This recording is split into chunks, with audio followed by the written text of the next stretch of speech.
Jody said. Starting soon, guys.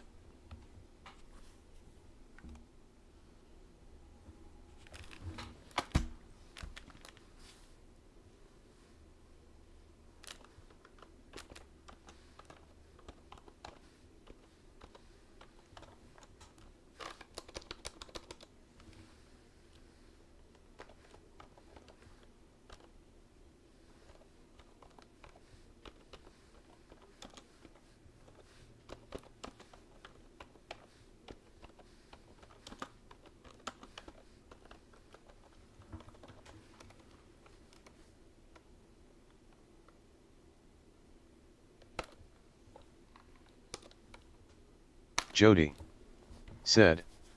Y'all hashtag Team Thug Life, drop Thug Life in chat.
Alright, Chuck, about to get started in a minute. Get shit up real quick.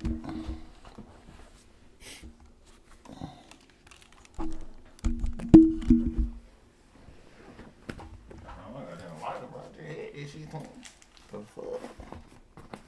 No, you fucking lying.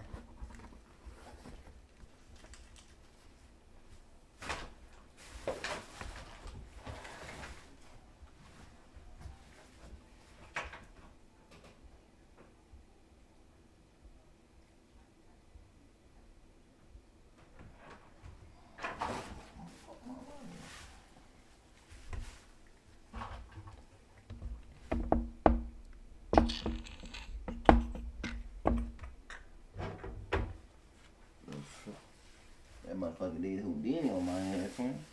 The fuck? Find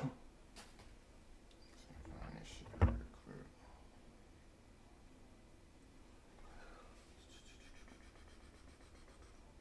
Where did I put shorts on this? Oh, I think I did too. God damn it.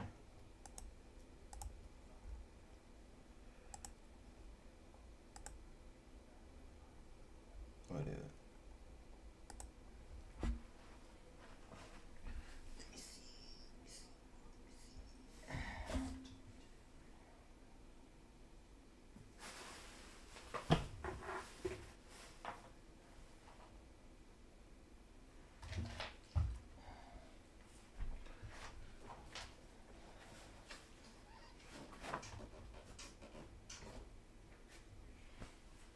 Bro, did she steal my damn lighter? No, you fucking lying. Let me find my shit chat and then you start.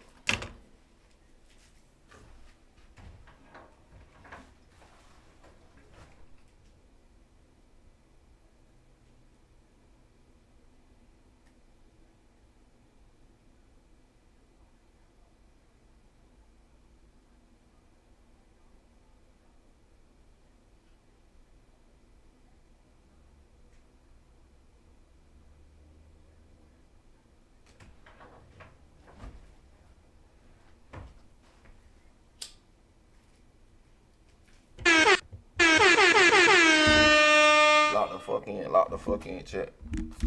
Tee up. My thugs at. I'm about to get started in these motherfucking twin. Where my thugs at, baby? My thugs at check. We back, baby. Oh hell no, fuck the damn screen up. Oh shit. What was wrong? Fuck that motherfucker. What's up with my thugs at, baby? We back with another Tupac. Y'all know how I do. You know I love Tupac. Y'all know I love Tupac. Anything I see Tupac, I'm on it. I don't move this shit out of the way. Matter of fact, I need to put it on the screen. Be honest. Might just leave it right there too. I think that shit in the way though. That shit kinda in the way. Hold on, sorry. I'm gonna move that shit. But today we about to react to Tupac Cellmate at Rikers Island when he was locked up. We about to see what he talking about. See if he talking about some good shit. We gonna take it 50-50. We ain't gonna take it all the way. You know what I'm saying? Nigga waited goddamn. Nigga old head. He had to wait. He waited 2026 to say something. Like what the fuck? I know how I rock. I'm on his ass. He say something fishy. I'm trying to move this view count real quick. Move that motherfucker. Yeah, I'm on his ass. I'm trying to see what the fuck he talking about. So it's an untold story. Well, untold story. Oh, you got a picture with Tupac too. I see it right there. But about I started this from what they got, the art of dialogue. Shout out him, bro. I react to this shit. But damn, I got halfway through the interview. What the fuck? I ain't even look at this shit. Let's see. I hear Tupac. Ooh, go back. I feel like this shit got copyright music in it. Welcome to the Art of Dialogue. We have a special guest, a very, very special guest by the name of Donald Richardson. Okay, Donald Richardson. Get his name, Donald Richardson. Hold up. Can y'all see? I want to make sure y'all can see. Can y'all hear me? Let me make sure everything technical wise is right. I feel like this shit got copyright music in it. Alright, bet. I don't forgot his name that damn fast. That nigga, everybody got a goddamn book about Tupac. I see it in his damn hand. Damn, let me get the first one. Damn. The author to the book Behind the Walls with Tupac Shakur, Rikers Island. Welcome to the Art of Dialogue, Donald. Thank you for letting me be Shout out to here. AP, How you man. doing, pal? Wonderful, wonderful. I'm gonna start it off like this. You once said, "I'm a living witness to his life and legacy." You promised to share stories of your time at Rikers Island with Tupac Shakur. Yeah, what we came here for. Basically with stories that only you could tell. So right now, I'd like to dive into that journey with you. I'm gonna tell you right now, you lie, we on your ass, chat. No. He lied about on his ass. If it's okay. Sure, not a problem. On the book cover, there's a striking photo of you and Tupac standing in front of a jail cell at Rikers Island. Okay, factual. Where did you get the camera from to capture such a powerful image? Well, the way that a camera was placed into the facility was by a correctional officer bringing it in, which was very, very not a part of their job description. So I had the highlights of taking pictures, having them take pictures with me and Tupac Shakur. How? This moment was a very, very exciting moment for me because I didn't think that the correctional officers would actually bring in a camera. It really shocked me that they went beyond their call of duty. Well, the Tupac, however, you know what I'm saying? I did the same shit. I ain't gonna lie, chat. It was the highlight. Don't lie, chat. Y'all do the same thing. Don't lie. Shit, they Tupac school. You know, you locked up. You worked up. Shit, I'm taking me a picture of these. Goddamn, shit, yeah. Of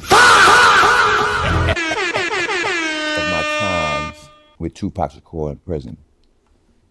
So actually, you know what I mean? I had the pictures. What the pictures at? That were illegally taken in Rikers Island by the correctional officers. And I didn't understand how they would pull it off. It shocked me that they would actually do it. So when it was done, I actually had pictures of me and Tupac Shakur with the prison bars behind us. So it made me some type of like closer to Tupac. Get to the juicy shit. We don't hear this shit. Goddamn, you fanned out now. I'm trying to get to the juicy shit now. Goddamn, you about to piss me the fuck off. I already checked. Goddamn.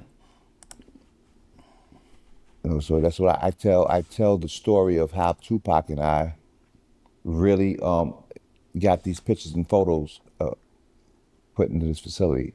I was amazed. I couldn't believe I know that we ain't coming it from no actually, damn you know what I'm photos. saying, I happened. know you motherfucking lying. However, it did, and I have the exclusive photos of me and Tupac Shakur that no one has. Shit, you better sell them motherfuckers. Shit, And I so, would've sold them motherfuckers. You crazy. on the picture, Tell you crazy. I would've sold them motherfuckers. I ain't gonna lie. Shit, I would've kept like one. I would've kept like 1, 2 on. But red on. How much you want for TMZ? I would've caught their ass so goddamn fast. Put them out 2026. Them bitches wearing millions. You tripping, but they tripping. you in that white sweatshirt, there's an actual cloth in the purview behind the bars when you and him are holding hands and actually giving up the middle finger. Hold a hand. Hold on now. Was that We ain't actually we his ain't walk cell, past that shit like you or did. What was you mean that holding hands what was type that shit? white sheet back there? Is that so people couldn't see him sleep or what? No. That was actually his shower room, you know? And the pictures are like you can see Let me see the picture. in the book. The shower curtain is I thought that was there a damn to window. Like that, ain't gonna lie. hide and shield a person taking a shower, Can't see it. right? And the bars are there I'm about to to order that book. protect the Trey. I'm about person to order that's that book. supposed to be There's so highly many damn books on classified, Tupac. you know, because he was considered high classification at the time. And there was Boy had a no whole one. How the fuck y'all got whole outfits in that motherfucker? What the fuck? That boy got them in the club, ain't he? I thought y'all boy had like goddamn. That how they do in Rikers Island? So you can do that shit? I thought y'all boy had like goddamn prison clothes on. Y'all got whole outfits in that mother. Y'all like I about to go to the club Saturday night. To be interact with Tupac. That's what the whole thing was. There was Shout out no to one the to 34 interact people, with. and I appreciate y'all. This right here would protect him from other high classification people that he would have been housed in back here in this area. But as you can see, right, Hold on. We got to zoom his shower. Hold on. We got to zoom a bit. Let me turn it up a little bit. I feel like it's not turned up a little bit. I need to hear every detail. Yeah, it's not turned up all the way. Yeah, let's turn it motherfucker all the way. Yeah, there we go. Hold on before we got down. Okay, I see the shower one who talking about. Y'all see it, Jay, right there. I see it. Tupac, how you smoke a cigarette right there in the cell? But that boy was gangster. I got one too, twin. I got one too, twin. We both smoking with it at the same time. Yeah. Room would be directly beside his cell. His cell would be on the right side. And if he had 2 other high classification inmates in there, they would have to be locked in when he takes a shower. So it kind of protects the high classification person that's placed in this unit, and it protects the person from having any interaction with any other inmate. So this is why they have this shower curtain and cell bars there to lock him in when he does take his shower. That's a small ass cell, though. I ain't gonna So it's for the protection, of everyone. Because as you know, as you know, what happened with Tupac, he actually had the judge had mandated him to be in this type of unit because of his celebrity status. And understandable. it made me having contact with him illegal. I was never supposed to have any contact with Tupac. Remember, the judge had actually says no. What you mean, twin? Like, ain't y'all cellmate? So he probably being there by himself? I'm confused. You know what I'm saying? I ain't never been locked down in prison, so I don't know too much about this. Y'all, if y'all know, let me know. You know what I'm saying? Appreciate y'all coming in. Y'all got them. Please like and subscribe to the channel. I appreciate y'all. No one can have interaction with this celebrity because he's mandated to be highly classified. Now, in I retrospect, gotta do my Twitch. I myself was a high classification inmate. Not because I was a celebrity or had the stature of being a celebrity. I Chat, was is that shit playing? affiliated with Hold on. gangs inside the jail. And what happened? God damn, you Tupac with every damn game. I ain't gonna lie. This whole thing I learned about Tupac, everywhere you go, goddamn, there's some gangs everywhere. Everywhere you go. Damn, leave my boy alone, man. Was I was a threat to the population at hand. So they had to separate me and put me in this unit, which is like it's like a solitary confinement, right? But it's for the protection of the inmates. You know what I'm saying? I was very, very into a lot of violence. Violent motherfucker. I was into having the people put my name as somebody getting, say, a stabbed, cut, you know, which was my nature and my reputation at the time because I was on my own. You know what I'm saying? You know, I didn't have any type of, Is that shit excuse my French, but I didn't have any type of oh shit, my bad, Chat. It's all the way up though. Hold on, I'm about to move that shit. love for people with celebrity status that had money, that came into the prison system because I felt that my reputation was alone a person of interest. So dead by daylight and shit on him. Yeah, I really had the highlights of meeting with Tupac in there. But at first, I tell you, Dave, that I didn't really look up to Tupac. I wasn't his fan. Hell no. But about to fight? Hold on now. He was just a He about to beat me ordinary fuck person out. to me. What you mean, nigga? And that's what. Oh, you about to take the shirt off on your motherfucking head, boy. What you mean you wasn't a fan, boy? Fuck around with you. I don't give a damn who you with. See, already, Chat. Strike one. Strike one. It was at this moment that he knew. Strike one with He me. fucked up. You won't fucked up, boy. I'm about to move down here, Chat, so y'all can see better. Like, this shit all the way at the top. I'm move myself up here. Move it so y'all can see. Tupac, come here. We're gonna put you in the corner right here. We're gonna thug out right here. Oh, damn, I can't get him. Oh, he already got a strike with me already. All right. Got Tupac to really like me for some apparent reason because I wasn't harassing him to be his friend or know about his celebrity status. I didn't really care. I had no type of feelings that he was a person of interest more than I was. So let me ask you this: you went into your gang history. What, if you don't mind me asking, what member or what gang were you with? Was it Blood, Crip, Vice Lord, what? Yeah, I was a member of the Bloods, and I actually had put myself in a situation where it's that I didn't give a damn. I didn't give a about nobody but what I was, you know, banging for. So, you know, I didn't care. I didn't give a type of person. So my stature, my reputation grew. I inherited respect. I demanded respect from people.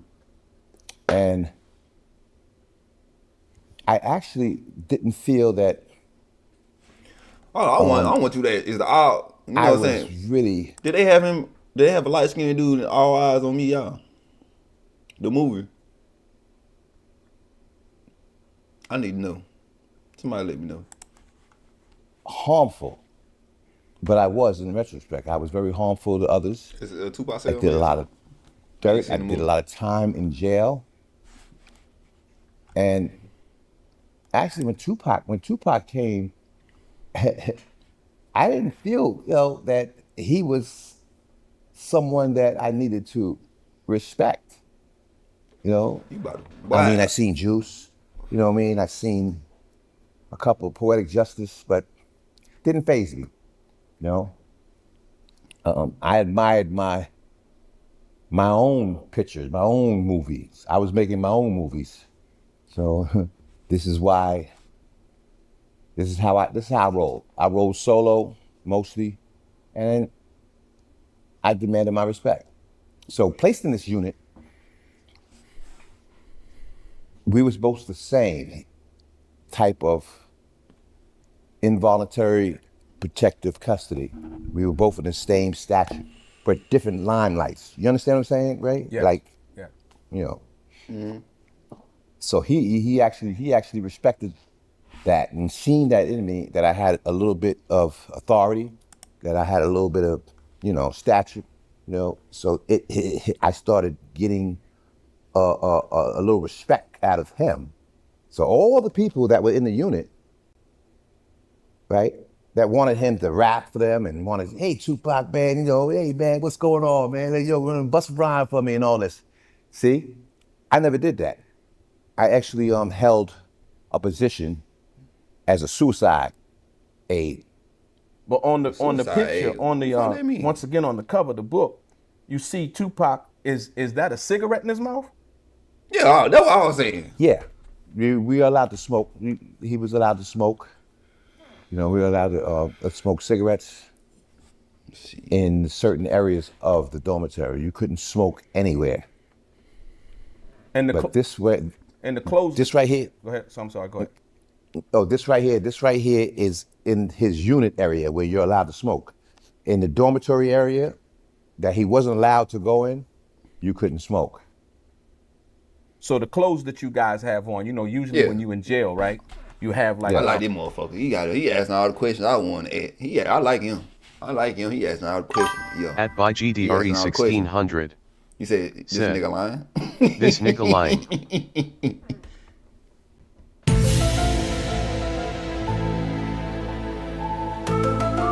Wait, what you lying about, bro? Hold on, what you lying about, Big Dre? What you lying about, bro? The state issued clothes. Talk to me, twin. So you guys were allowed to wear your own clothes? Yeah, sure. Yeah. We were allowed to wear our own clothes. Only we would have to wear in the movie, that motherfucker had jail clothes on the whole time, didn't he? I ain't seen the movie all out of them. Y'all seen the movie all out. I don't know who to describe. Appreciate you subscribing to the channel. But in the movie, yeah, the little preview I seen. They confused the fuck out of me. The jailhouse uniforms when we go on a visit. When we go on a visit, you have to wear it. The symbol of the jailhouse uniform. You can't wear your street clothes on a visit. That was just a policy that they had made up at that time. But yes, you were allowed to wear your own clothes. Mm-hmm. Talk to me. You're allowed to actually, you can actually have clothes sent up in the facility and stored away if you wanted change of a different type of attire. Yeah. So yeah, it was, it was amazing. It was amazing. My boy Dre say you lying, boy.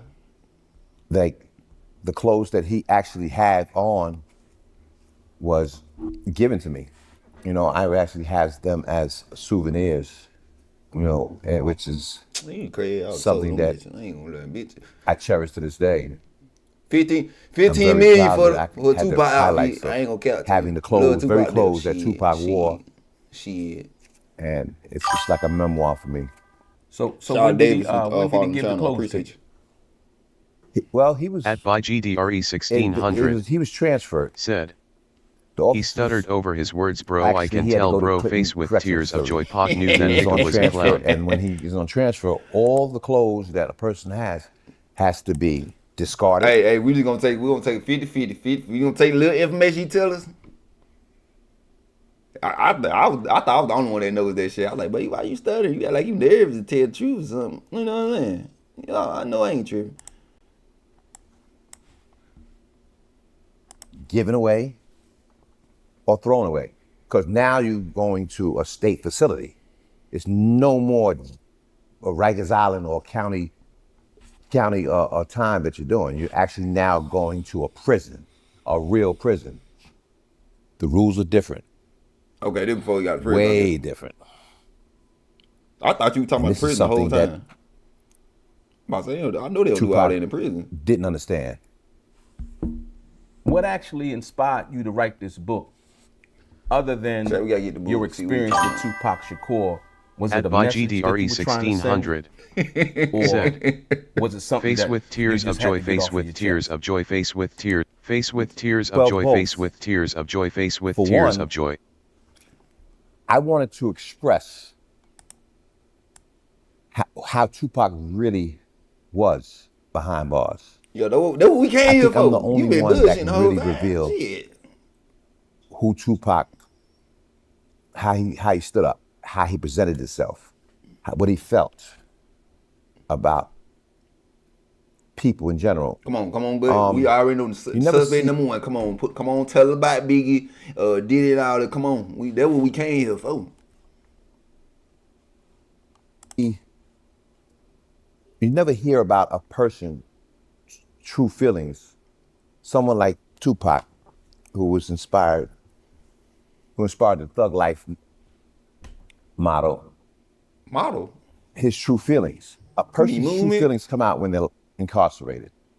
It don't matter He said they're model. who. I know you motherfucker. You can present an image Appreciate y'all heart to the public, but once you're Y'all do behind to channel, bars, like and subscribe to the channel. I appreciate it's y'all. a different image.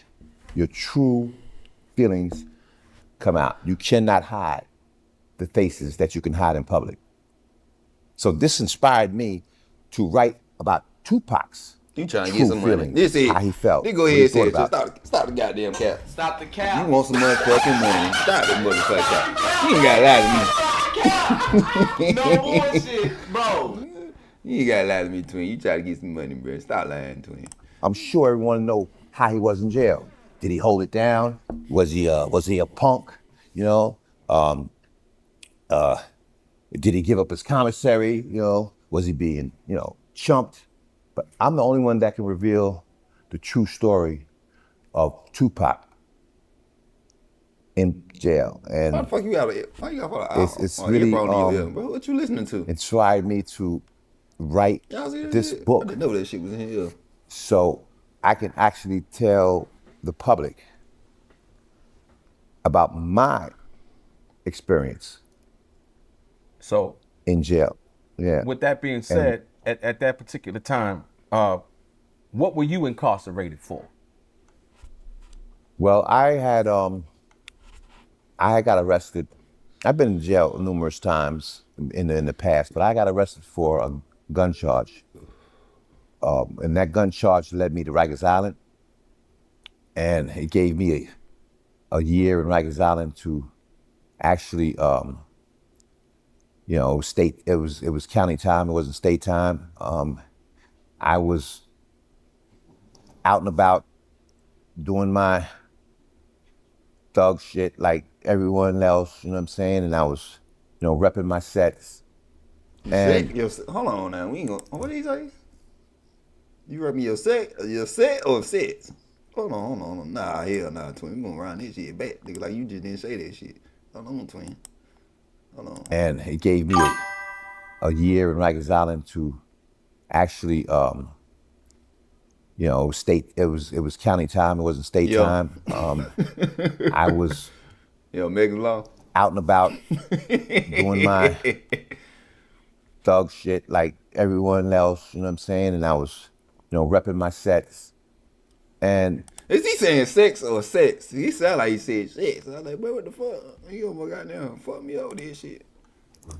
I had to Shout out take to the this 155 people here. I appreciate y'all. bid for this gun because they would have actually gave me more time upstate. It's a difference when You you say this get shit's real?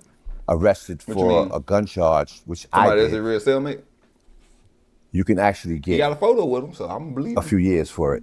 I didn't. In I the copped cell? out to a year, which was their first cop out, and that's how I landed in Rikers Island.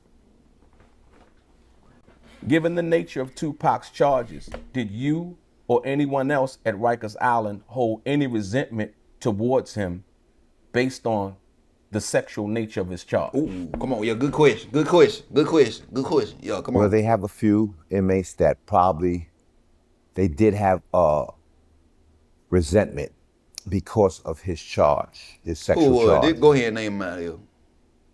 I specifically had I had no resentment for his charge because, like I said, I didn't give a damn about anybody's charge sexual charge unless I'd seen paperwork. So yeah, people do have, there was some inmates who disagreed with his sexual charge, and that goes without saying. That's the code that people go by. Man, that girl inside lied of on that prison. motherfucker, man. You know, anybody with a sexual charge. Matter of fact, we need to get her ass. What the hell she doing to today? Respected. Your ass you know. lied, motherfucker. And they're That supposed to be Megan Law right separated, there. and She not was supposed to she be straight one with the third of Megan Law. the gang, or you're ousted as a a person of disinterest. So yeah, there was some inmates who actually had resentment for Tupac because of his charge. But how about you? How did you feel? Like I said, you being, a member of the Blood, and you being in there, you seeing him, you knowing he's a celebrity. Did you have any pre-knowledge, or were you guys watching television and things of that nature? So when he came in there, What you mean? didn't really have any kind of different kind AI of generation, brother? look at him, or the way you looked at him you based mean? on his charge? I'm gonna be honest with you. Joe. I did at first. I did have a little bit of. See, so now you don't lie. He don't strike one. He don't lie already. You just said you didn't. Now you do. Like, nigga, you goddamn man. Twin, you do few the fuck out of me. That's strike one for your ass. That's strike one for you, twin. That's strike one for you. Nigga say he didn't, and then tell my ass first. Yeah, we ain't gonna take him. We ain't gonna all the way through. Resentment, right? But not as much as others, because I was not a person that would just judge a person. I would give a person the benefit of the doubt to see if this really was true nature, his true nature, and then the charges were attached with paperwork that he really did actually have this sexual charge. Because a lot of people come in jail with sexual charges that's fabricated by the females that they indulge with. So, It would. I gave a person the benefit of the doubt. And that's the way that I had to represent myself to, my position at hand. Tupac actually, did have a couple people that had told me that, he's in here for this and this and that, you know what I mean?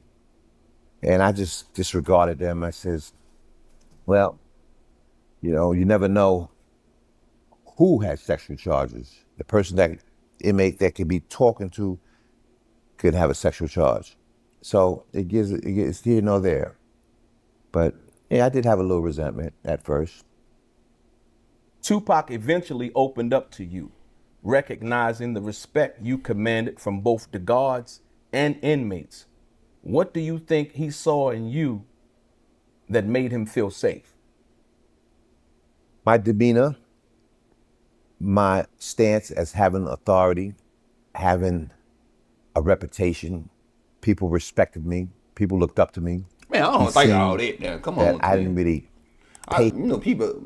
I think Tupac just love black people, bro. He just love all brothers and all, bro. You know what I'm saying? I don't think because of that, twin. You tripping? You overdoing it now. You overdoing it now, twin. Tupac love all black people, bro. His brothers and sisters, bro. No matter what you do. I mean, not no matter what you do, but no matter who you is, bro. Him as much interest as other inmates it gave him the inclination that, you know, I was different from his fans, quote unquote. And it gave him some type of, it gave him some type of ability to say, damn, I would actually, I'm saying, like to know this person, I'm saying, maybe as a friend, I'm saying, because he definitely is not my fan. He's not a groupie. He's not even talking to me. You know, like everybody else is coming up to Tupac's cell, quote unquote, I'm saying, on his, I wasn't, that gave him the inclination that, man, this guy, man, I think that, man, I would just like to be, friends with this guy. This is what he projected himself at. I seen it, and if that's what you got to do, that's what I had to do. I had to show. He don't want to say it to people that I didn't give a damn about it. I didn't give a, you saying what I mean? He can't even get it out. And this inclined him to actually say, man, this guy's got respect in here. The COs respect him. Nobody fucks with him. He looks like a little mean machine, He's thugged out too, But he really was seeing more thug in me than his portrayal of thug life that he was portraying in the street. Oh, we about to fall the fuck out, bro. We about to fall the fuck out. I ain't gonna lie to you. Like, you got strike two for me, motherfucker. Bitch, I turn that motherfucker off on your ass and go to something else to me. He about to pee me the fuck out. I hate when everybody be saying this shit. He try to betray to be a fucking thug, bro. What the fuck? Y'all niggas talking about. Damn. I'm getting tired of hearing this shit. He probably was, bro. He was hating. Shit, he thought he was big dog on that shit till Tupac came in and shit. Shit, he didn't get no attention, bro. That boy didn't get no attention from them other boys. He done took all my little boyfriends away and shit. So I was a real thug. I really had it in me. I put a lot of work in. I demanded mine. So maybe he said to himself, maybe I'm not a thug like this. I want to learn how to be. See, he was actually learning from me of how I presented myself, of what a thug actually considered to be. You know what I mean? I was really that. I was really that dude. What's up, Larry? Hold on. So shout out to my boy Larry, bro. Where you been at, bro? Twin, we miss you in the chat, man. Where you been at, Larry? This dude right, he about to pick me the fuck out. This inspired him to wanting to get close to me. He wanting to talk to me, and it took a while. So it took a while. You also had a position in the jail in Rikers Island that you had a job, and you said in the book he also recognized that you had a job and a responsibility in dealing with the other inmates that the prison, and you were getting paid to do that job. Was that another reason that he was kind of drawn what's your towards job you was? based on your freedom and your ability to roam and move around? What job can you have? Your job? Yeah, most definitely. See, this was his way of getting close to someone who can actually make something happen for him. This is someone that maybe can hold him down, someone that can pull some strings for him. Yes, he's seen that I had a little juice. He's seen that I had power that he didn't have. Chad, what y'all think? Y'all think he capping? What's up? Y'all think he capping? You think that Tupac seen him because he had juice, or you think Tupac just respect him as another black man? What y'all think? Let me know. Let me know in the chat, y'all. Cause I think he respect him as a black man shit type shit. That's my perception of Tupac. Anyway. So this inclined him to actually, feel safe. You know what I mean? And feel that maybe I ain't got to worry about the other guys. You know what I'm saying? You know what I mean? As long as I have Don to hold me down. So this is what he was working on. That boy Putty. behind, you know, his Yeah, you got dark shades on. They was goddamn suspect right there. The way of trying to tell himself that I would like to be feeling Spit it out. a little at ease around him. So yeah, he wanted to get close to me. He wanted me to open up to him, and and he felt that he wanted to open up to me, I guess. And look, he playing. Look at your hand movement though. While he in the chair though, bro.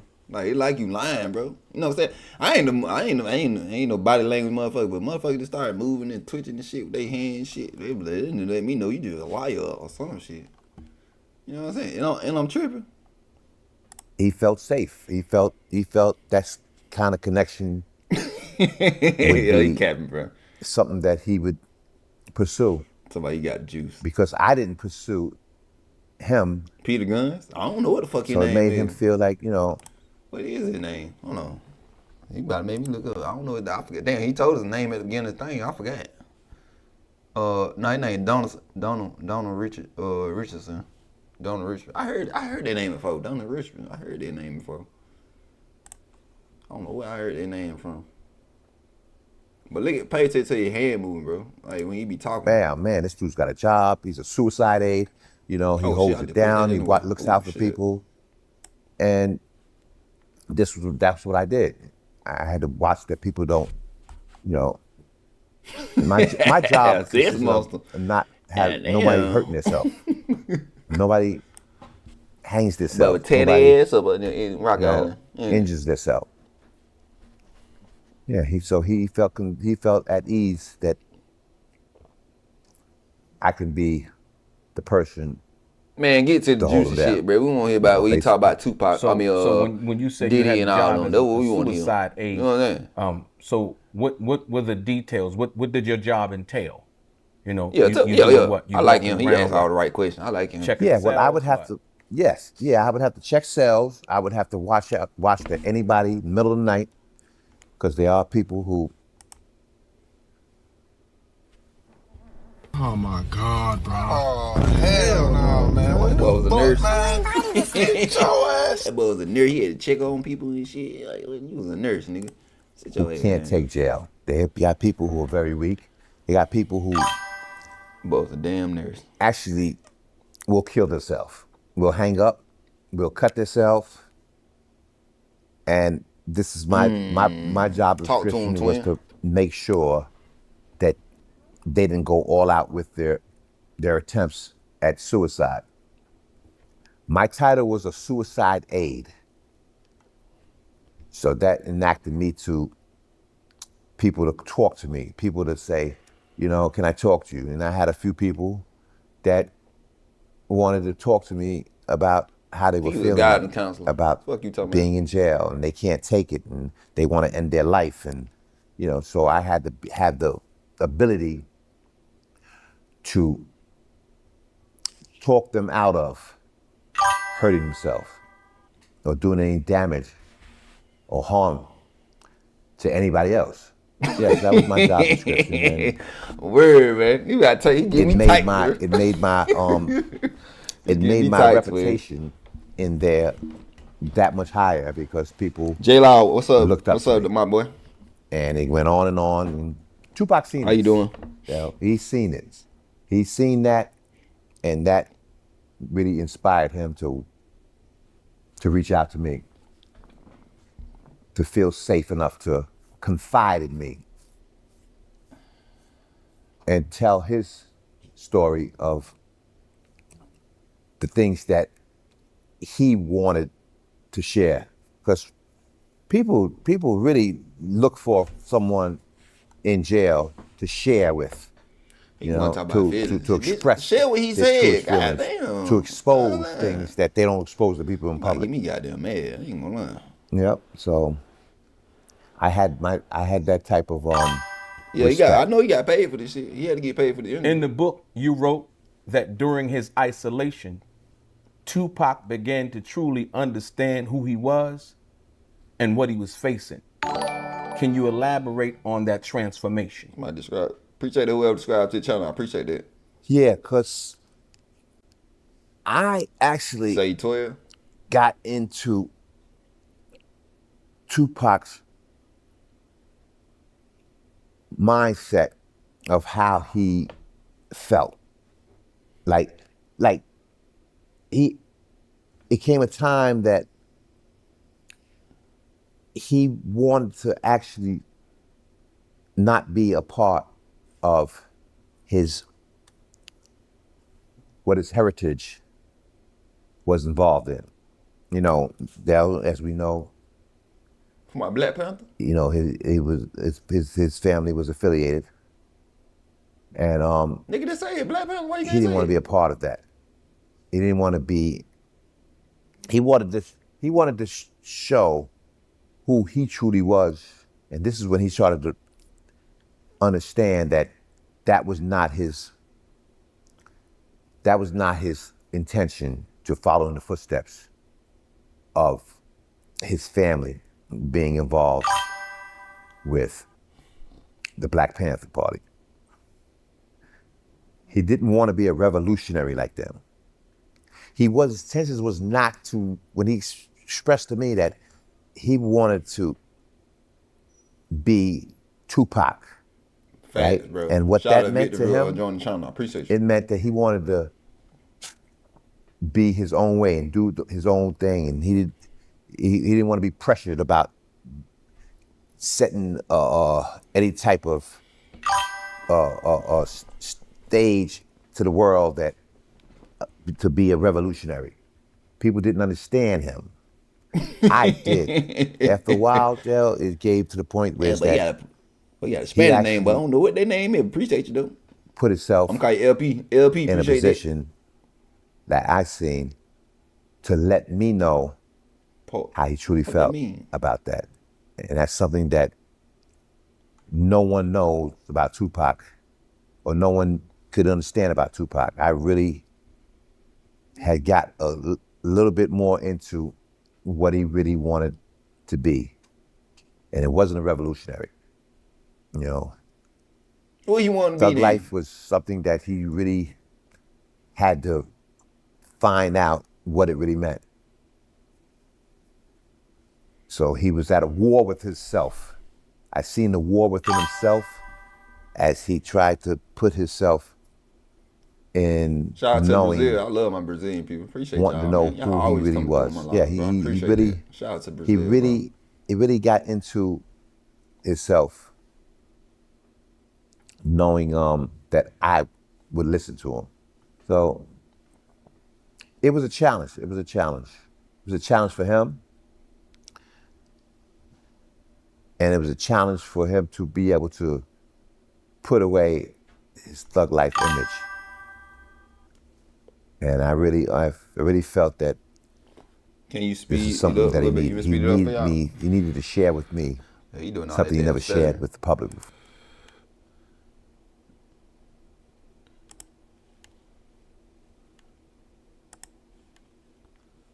Shit, which one to speed it up?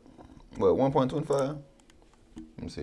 It take too long though. Because it was two different types of people.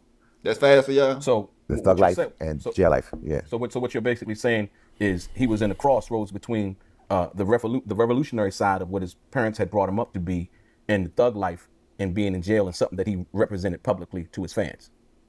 Yes. Like I said, he was at war with himself. But he started getting in touch with his true feelings, his true emotions in there, like most people do. I had to learn that myself. I did it, Shout out I had to find out who I was. And H when I was in the streets, 5220. when I was running with gangs in the streets, you know what I'm saying? Sound old, but no. It's a different image. It was a different image that you project to society, and the image that when you're incarcerated behind the walls, You know what I'm saying? you have your truest emotions and feelings come out. And that's what Tupac was warring against. You know what I mean? chain chick. Whether What he that should mean? follow through with his slid? his family's reputation as Side? being a revolutionary, or A chain his chick? feeling of being who he was and not being a part of that. Would it affect him? Would it affect his family? Would his family give up on him? You know what I'm saying? Would he disappoint them? this is what Tupac was warning us. And I seen it. I seen it with my own two eyes. And I felt it. I really felt Tupac's demeanor. Y'all want to give him on So screen? it was different. Y'all want to go to A lot of something people else? didn't know Tupac like that. You know, they Let me know y'all want to go to something else. We'll go somewhere else about Tupac. He talking about Tupac want to give up on the pound of shit. Shit, all the shit I don't see, I ain't never heard no shit like that. This the first time I heard some shit like that. just knew his thug life in the streets and what he projected. Is it true that Tupac endured inhumane treatment like being locked in his cell for 2 weeks straight without any recreation time? Yeah. Yep. And I can vividly remember the time that Tupac screamed out his cell, when I'm gonna get wrecked. He was screaming to the COs, and I heard him, and he's like, yo, I want to get out this cage. I want to get the fuck out of here. Y'all got me locked up in this damn cage like I'm some damn animal. You know what I'm saying? I want to go out like everybody else. You know what I'm saying? I want to be like them out there. Because he was separated from us. He was like it was a dorm unit, and it was his high classification unit. It was always under lock and key. So he felt like, why I can't go out there and play cards with them, right? So he's like, I want to get the fuck out of this cell that he demanded for the cells. He screamed. I heard this, and I came over to him. I said, Pocket, what's going on? This is when we got, we got to know each other. You know what I'm saying? We got to be, we got to be associates. Yeah. So, he actually screamed out of cell that day, I want to get the f out of this cell. The officers told him, we can't just let you out, Pac. We can't just let you out the cell, man. You know what I'm saying? You get in trouble, you know what I'm saying? You know what I mean? So I don't go, I want to be out the cell just like them. So I took it upon myself to talk to the CO. I said, let me see if I can talk to him. Let me see if I can, use my juice. Maybe I can get him out. It was a thought. Maybe I can get him on the cell, So I talked to the CO. I said, why are you gonna let him out? He said, man, if I let him out and he gets hurt, something happens, he gets cut. Yeah, we're gonna our job is on. What's get your ass out of here. You come here with that dumb ass shit. Get your ass out of here, bro. You be talking about something. Yeah, the fuck you talking about, bro? Get your dumb ass out of here. No Tupac slander would be allowed in this motherfucking life. Your ass would get the fuck out of here. What happened? We're gonna lose our job. I said, listen, you see I hold it down in here. You see the respect I got. You know nobody with me. You know what I mean? If anybody gonna be I'm gonna them. So he says, yeah, you do. You got the respect for us. But man, letting him out, man, I said, let me think about it. You know what I mean? I said, all right. So this is when the idea I put into the correctional officers. You know what I mean? No, I got him out of here, bro. Let me use my juice. You know what I'm saying? Let me see. They always be them little weirdos coming here saying some stupid ass shit. I did. I went to Park and I told him, I said, man, listen, let me work on something. That nigga been in prep school all day. You can. He couldn't believe that I could do it, but then he did believe I could probably do it because of my reputation, my status in there. You know what I'm saying? So he said, come on, player, man, try to get me out. So I worked on it with them, and he trusted me that I could make it happen. You know what I mean? And I trusted in myself that I could make it happen. So yeah, took a couple days, but I actually had one of the officers come to me a couple days later and said, hey, yo, man, I was thinking about what you said to me, and I would like to let him out. But man, if I do, will you make sure nothing happened to him? I said, come on, man. Listen, that's not even a problem.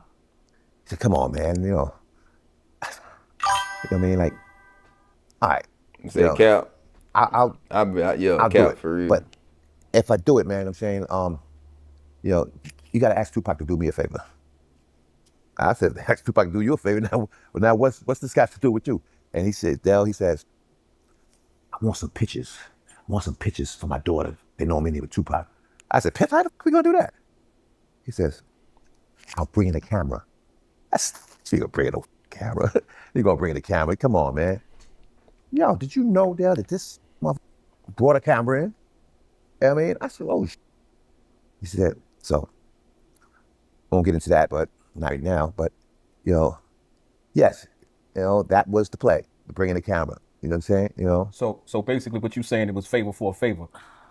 Yeah. You know, so they see how you work with each other, you know what I'm saying? So, you know.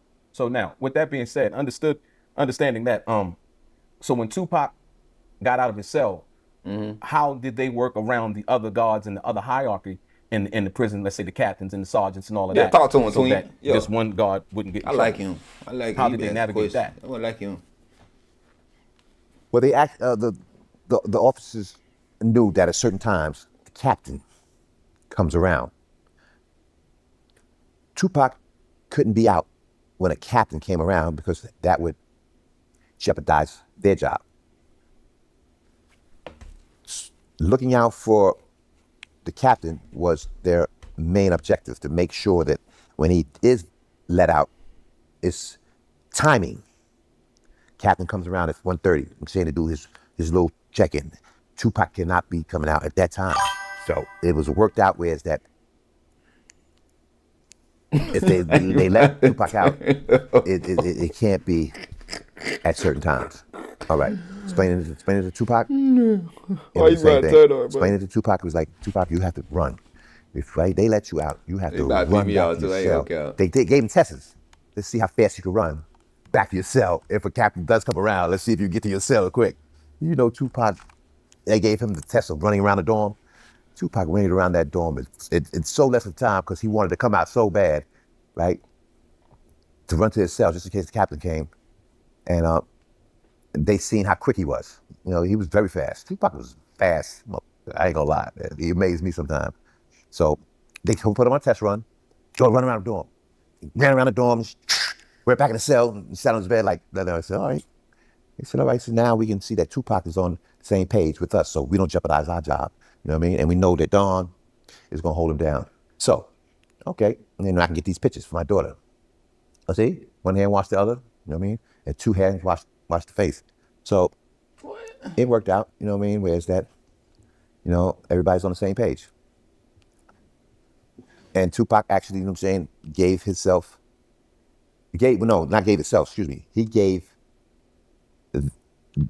he gave me permission to consent, right? For them bringing the camera and taking pictures of Tupac, because he didn't want to do it. Tupac, he said, man, I don't give a fuck about taking no pictures of no CO, saying, right? So he says, it's for you? I said, yeah. He said, yo, player, man. But if you're going to get pictures, yeah. But I really don't give a damn about them. You know what I'm saying? So I told him, I said, listen, man, the only way you can get pictures for your daughter or your niece is that I got to be in them. He said, I don't give a fuck. You know what I'm saying? You can be in them. So that's I how know you're trying to drop me a like and subscribe. I really do appreciate they brought that camera in. So you said that there was a cue or a situation where when the captain would come to the dorm, that the other CEO who was watching and that was actually in the dorm would basically give you guys a sign that Tupac had to run back to his cell. Can you give me a specific incident where that happened and what went on and how would that take place? Yeah, well, I don't know about this. Indicate, somebody run. You know, it's that time to wrap it up. You know what I'm saying? It's that time. I don't believe that shit. Right, so I would, you know, look over and see that sign come up. You know what I'm saying? I told Tupac, you know, you got to go back to your cell. So, yeah, it was a time specifically when, you know, they did that, and Tupac bolted back to his cell with the quickness, and the captain came by and seen Tupac in his cell, and everything was normal because he has to check on him. How long Tupac was locked up, y'all? 5, 7 months before he went with Death Row? I forgot. I think it was like 5 or 7 months he was locked up before he got out on bail. To see if he's still, you know, not interacting with any inmates. So, yeah, it was a time when he did actually do that. You know what I mean? But the cue was wrap it up. So we had to keep looking at the officer because the other officer that was get to the juice shit, bro. We want to see what he talking about. So goddamn big down to let us know. The whole time we don't give a damn about these shit. Fuck this shit, dude. We talking about the whole time, the whole document, all the document I've been saying. Tupac got them in there. You know what I'm saying? Mad at goddamn big in there. That what we been heard. That's why I been. You know what I'm saying? That's what we want to get to. Like what really going on, bro? You goddamn bullshit. Like, has to go. Captain's on his walk. You mentioned that a correctional officer would turn the blind eye, allowing you and Tupac to hang out with the other inmates, or namely Tupac, and you guys would smoke. Not cigarettes, but you know what I mean. Can you talk to us about that and how that would go down? And yeah. Yeah. Yeah, sure. They would let me and Pac smoke weed together. You know what I mean?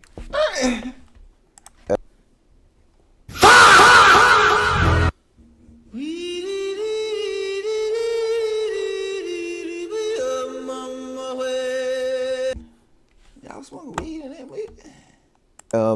When I inquired about it, I said, listen, me and Pac want to smoke some weed.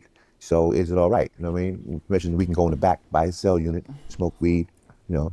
He said, man, sure, but make sure, you know, put some powder, you know. I'm going to turn my back and let you do what you're going to do because, you know, you're looking out for us, you know what I mean? So we can't deny you that. Right? You know what I'm saying? You're holding bro. Tupac down, man, you know what I'm saying?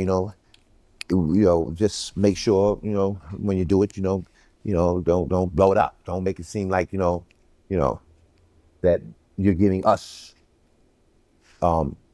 any type of inclination. We don't want to know. We don't want to know what's going on. Do what you got to do, you know, and that's it. You know, I ain't got no problem with that. You know, just don't blow it up. Don't make it look obvious. So yeah, there was times when they would let me and Tupac go down and smoke weed. Hold on, how do you not make that shit look obvious, bro? You in a fucking cell smoking weed. That shit loud as a motherfucker. Well, I don't know they had that loud like we got today. They probably had that loud like we had today. But god damn, how the fuck you don't make that shit obvious? That shit strong as hell. What you talking about? That shit gonna be all down the hall. Everybody saying everything. Everybody gonna know you smoke. Oh, so I would get it because Tupac didn't have access to getting it. I would get it myself. So yeah, and we would go back there. We would blow it down, and you know the officers actually, you know, didn't give a f about it. And so it was something to look forward to. Me and Tupac going back there and blowing it down and saying before we go out to, you know, I get him out the cell. So you know they turned their back. I mean, they gave me that type of, you know, respect. Was that a common thing at Rikers Island where, you know, not only just you guys but other inmates, that it was like contraband in the prison like that? Of course, man. It was. Let me tell you something. There was more contraband. There was more drugs. There was more illegality going on in there than you could imagine. You know, and we weren't the only ones. You know what I'm saying? I mean, Y'all loud. You know, you had to do drugs. No, I'm saying, ain't no way here you gonna shanks, pretend like you ain't no damn, you know. Any type of illegal thing that goes down, a lot of it has to do with correctional officers being involved, you know, and you wouldn't think because they're above the law, but yeah, it's a lot of illegalities going on in jail that you wouldn't. Hold on, how you say? You wouldn't even. What the fuck? How you say that shit? Hold on, we ain't gonna walk past that like you just say that shit. The type of illegal thing that goes down, a lot of it has to do with correctional officers being involved, you know, and you wouldn't think because they're above the law, but yeah, it's a lot of illegalities going on in jail. What the fuck? That nigga just made up a word, legalized. What the fuck? Hold on to it. We gotta do it one more time. So you gotta catch this shit. It's a lot of illegalities. Look how he said. Look how his mouth. That When his mouth moved when he said this shit. You wouldn't even believe that would take place. So you know, I really understood, you know, that favor for favor. They turned their back. They let me and Tupac do our thing. We do, you know, they get some pictures. Yeah. So everybody's happy. Everybody's looked out for. But it's a common thing, though. It's a common thing. So a lot of the contraband would come through the guards. How else are you gonna get it in there? You know. Adam, why you say please? You know, if the COs bring it in, you really got you know, a more of a leeway. You know what I'm saying? It's, you know, not only drugs. Oh damn! You know, I thought we went back. You know, we need to go back. Hold on, I gotta hear it one more time. I know, I gotta hear that shit. I gotta hear him say that shit one more time. Oh, you know, I really understood, you know, I gotta hear him say that shit one more time. The favor for favor. They turned their back. They let me and Tupac do our thing. We do, you know, they get some pictures. Yeah. Oh shit, we still. So everybody's happy. What a party! I gotta watch that shit, man. And you wouldn't think because they're above the law, but yeah, it's a lot of illegalities going on in jail that you wouldn't even believe that would take place. So Hey, I really I look, he understood, would put that shit in slow motion and see what the fuck said. These guys see how he look favor. Like. They turn their back. They let me and Tupac do our thing. Shit. We do, they get some pictures. Yeah. So everybody's happy. Everybody's looked out for. But it's a common thing, though. It's a common thing. So a lot of the contraband would come through the guards.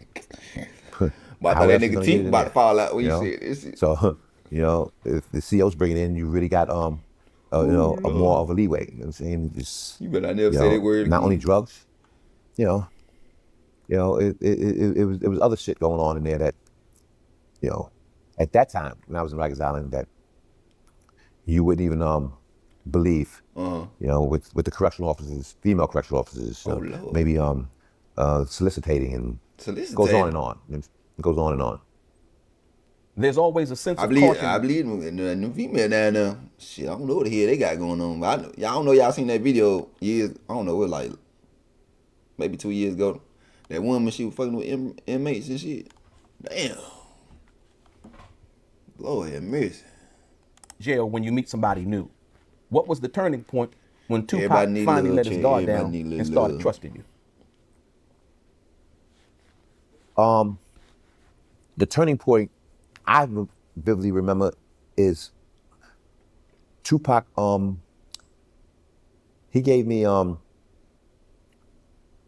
the insight that he wanted to share something with me. I mean, because of my, ability to perform that type of, action with the COs to get him to come out of cell, to get him what you want to be able to mingle with other inmates. You didn't know feelings and shit. What you want Not only did he trust me and confide in me, he shared with me things that you would never believe that Tupac would share with somebody.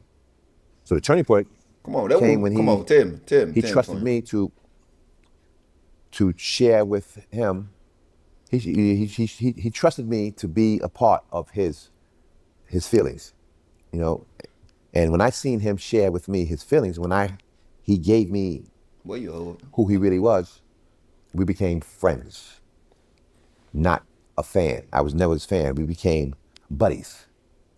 And it was hard for people to be, Tupac never really had no buddies or friends. I was like, I gave him the inclination to know what a friend is. And when you're in jail, incarcerated, in solitude, behind them walls, you need a friend. Hold on. You couldn't be that he couldn't be a friend. They're friendly to your ass, because we ain't never heard about you till you got them. They popped up out 2020. Hello? Yeah, you talking about? To share with them some things you never shared with nobody before. And it came out. His emotions, true emotions came out. Well, he did. Well, I take it back. He did say I got some. I forgot what song where he did say I got some homies that locked up. Damn, what's the verse? He said I got some homies locked up. I forgot the damn verse, chat. But he did say I got some homies. He did say they want to hear rap though. I ain't gonna lie. I give him that. I take that back. Publicly. So he definitely is a turning point in his life where he's figured that, he would put himself in that position. I don't think he's open himself up to me. What was one of the things that you can remember that you thought that was important that Tupac shared? Online. Oh, that's on Twitch. His feelings for women. His feelings for women in general. He had a disposition of looked at as that he hated the bitches, and when he says in the song about female. Hold on, you ain't gonna walk bad like you didn't do that, bro. The fuck? I know I ain't tripping. Hold on one second. What was one of the things that you can remember that you thought that was important that Tupac shared with you? His feelings for women. His feelings for women in general. He had a disposition of looked at as that he hated the bitches, and when he says in the song about females being bitches and everything, that's not who he truly was. That's not who he truly felt about Okay, follow you saying His some mother, sense now. for instance, his mother, Afeni Shakur, You he had a follow love sense for his mother, and he had a love for women in general, versus what was displayed in public. You know, everyone thought that, oh man, he calls women bitches and he didn't got no love for no woman. You know, so he was looked at, you know, differently. You know, he expressed to me how the love he had for a woman, and that he shared a moment of reflection with his mother that he couldn't share with the public. Yeah, it's been times that, Why you couldn't share with the public? you know, he broke down and cried. Hold on, twin. I thought he did share with the public. He did, dear mama, motherfucker. The fuck is you talking about? Am I tripping?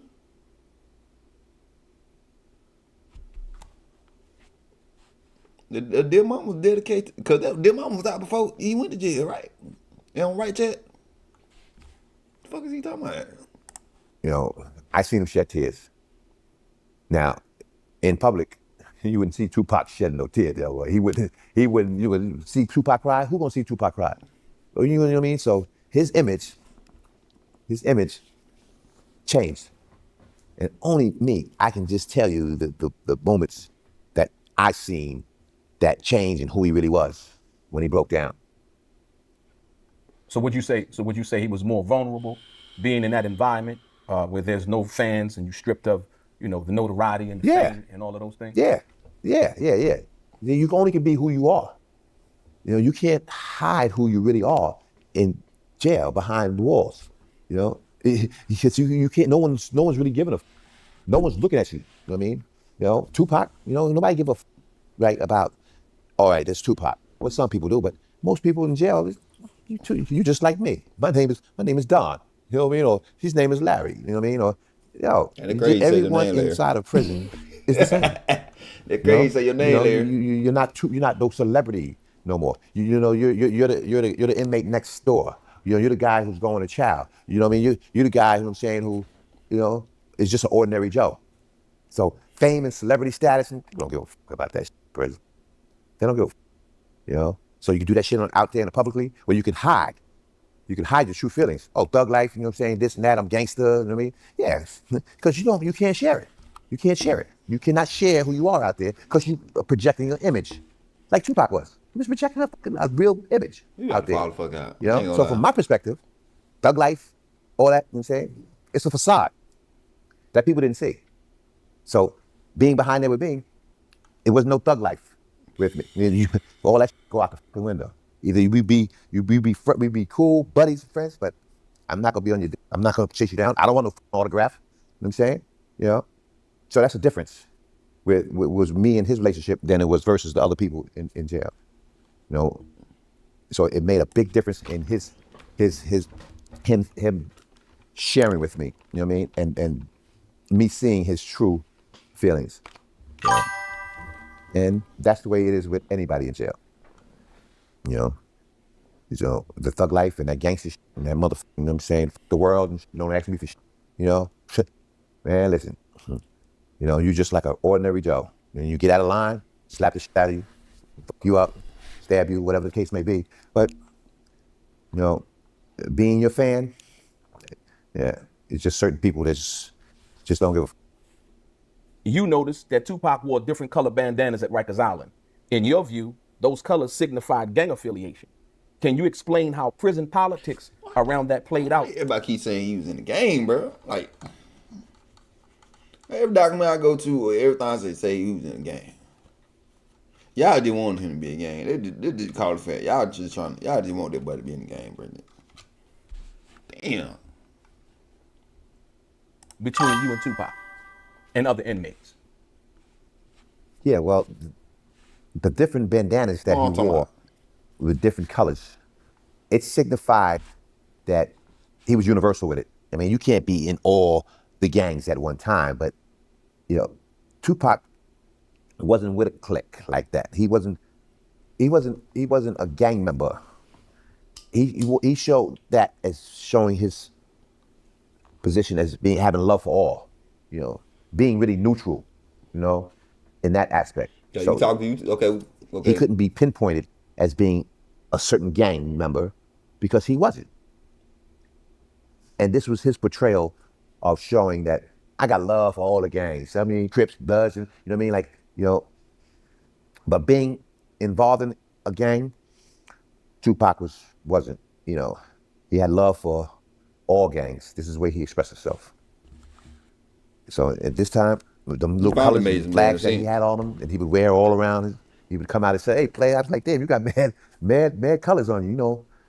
He says, "Yeah, man, because that's the way he gets down." I mean, like he wants to be, show that every gang man is saying, "Yo, I'm cool with y'all. I'm cool with y'all. I'm cool with y'all." But I'm not one of y'all like that. So that was his way of showing him to be neutral in that aspect. So did you ever talk to Tupac about his gang affiliation or in being involved, with a gang or try to convince him to join the gang, your gang? Well, of course, that's what that's what my duty is, to get him to come home, and I spoke about it, and I told him, but he wouldn't budge on it, he wouldn't budge on being a member of the Bloods. This was not something that he wanted to portray. He got love for you. I got love for you, he would say, but getting involved and being one of the members, he wouldn't take a hold for that. So basically what you're saying, even being in suicide, aid and all of those things, you seen Tupac wearing all these bandanas. You yourself tried to convince him to become a Blood member or a member of the Blood Nation. The fuck is And suicide? so what was that conversation like? Well, like I said, he wouldn't budge on being a Blood. When I exposed him to being affiliated with me, he denied wanting to be partaking in it. That was just his form of letting me know that, I got love for you, but I would never become a gang member, you know what I'm saying, in that aspect. So yeah, he really held firm on just not partaking in being a Blood.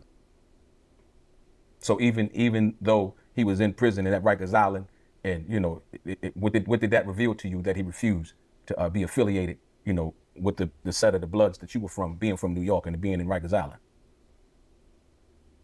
Well,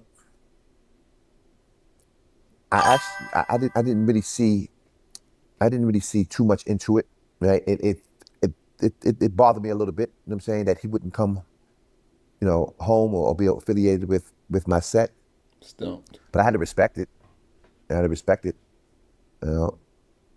I did shoot it at him. I did give him the knowledge that he would be a part of something that I hold down as dearly and that I'm dedicated to, and it would make me feel a lot more,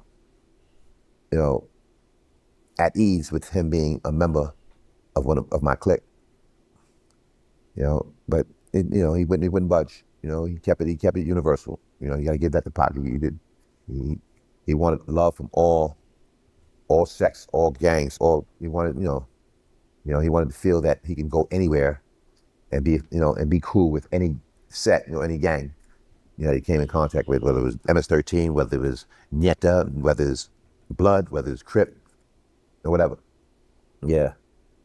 You were a little bit older than Tupac, and you said that you weren't originally a fan of his music and really didn't know anything about him other than the movies that he was in. Until one moment in the jail, it completely changed your mind. Tell me what happened. What happened? He told me that he's got to take a shit. He's got to use the bathroom, right? I said, yo, hold up, Pac. He said, no. He says, I'll be back. And when I come back, right, I'm gonna write a whole rhyme. I said, come on, Pac. Tupac went there, and he wasn't long, maybe 5-10 minutes. He went and take a shit. Right? Came back, and he had a whole rap song written on toilet paper. On toilet paper. I mean, that's how creative and that he was in that aspect of writing. So it changed my mindset. I said, wow. You know what I'm saying? I mean, like, yeah. And then, it gave me the inspiration that it inspired me to like his music. And it was amazing how he did that, because I ain't seen nobody. I haven't witnessed nobody in my life write a rhyme in 5 or 10 minutes while he's taking a shit and write it on toilet paper. So that was a highlight. That was a highlight in my time with Tupac, being there. Yep. And did you actually get a chance to hear what the rhyme was about? The rhyme was about woman. If I remember, the rhyme was about his love for woman, and his mother, and yeah, it truly shocked me the way he placed it. You know what I mean? That rap song, so it made me feel that his music is is worth something. It's inspiring. I'll listen to his shit now. So that it was my turning point. So was it more on a hardcore level, or about what? Just women growing up, poverty? Yeah, it was to me, it was more sentimental. It showed the sentimental side of him, for women. So that inspired me to listen to his music, or had a love for how he was so creative in that aspect. So it wasn't about like gangster stuff, or the gangster rap. Right. We would later come to know him for. It wasn't about nothing like that. No. So it changed my perspective. You ever sat on a cactus before? Versed he is. The fuck? You know what I mean? And how his, You sat on a side of him would change from hardcore. Oh my God! What they would call softcore, if you per se. So it really inspired me to listen to his music from now on. And something I never did. And what would you say, even today, what is your favorite Tupac song? Well, Del, I have to say my favorite Tupac song is Dear Mama. Oh, okay. Dear Mama. That's a lot of people's favorite song by Tupac. Dear Mama. You describe Tupac as having the hunger of a wolf, but also having a gentle, loving spirit that he couldn't hide. From your experience, how did those two sides show themselves with him being at Rikers Island? Well, they showed themselves in the matter of, to me, personally, it showed who he truly was. It showed Tupac's true image. It shows that central, sentimental part of him that he did not share to the public. So him trying to, the thug life and this sentimental part, of being like, like a lamb, I would say a lamb, it gave me the insight of Tupac's true demeanor and nature. I respected that. I gotta put it there. I respected that.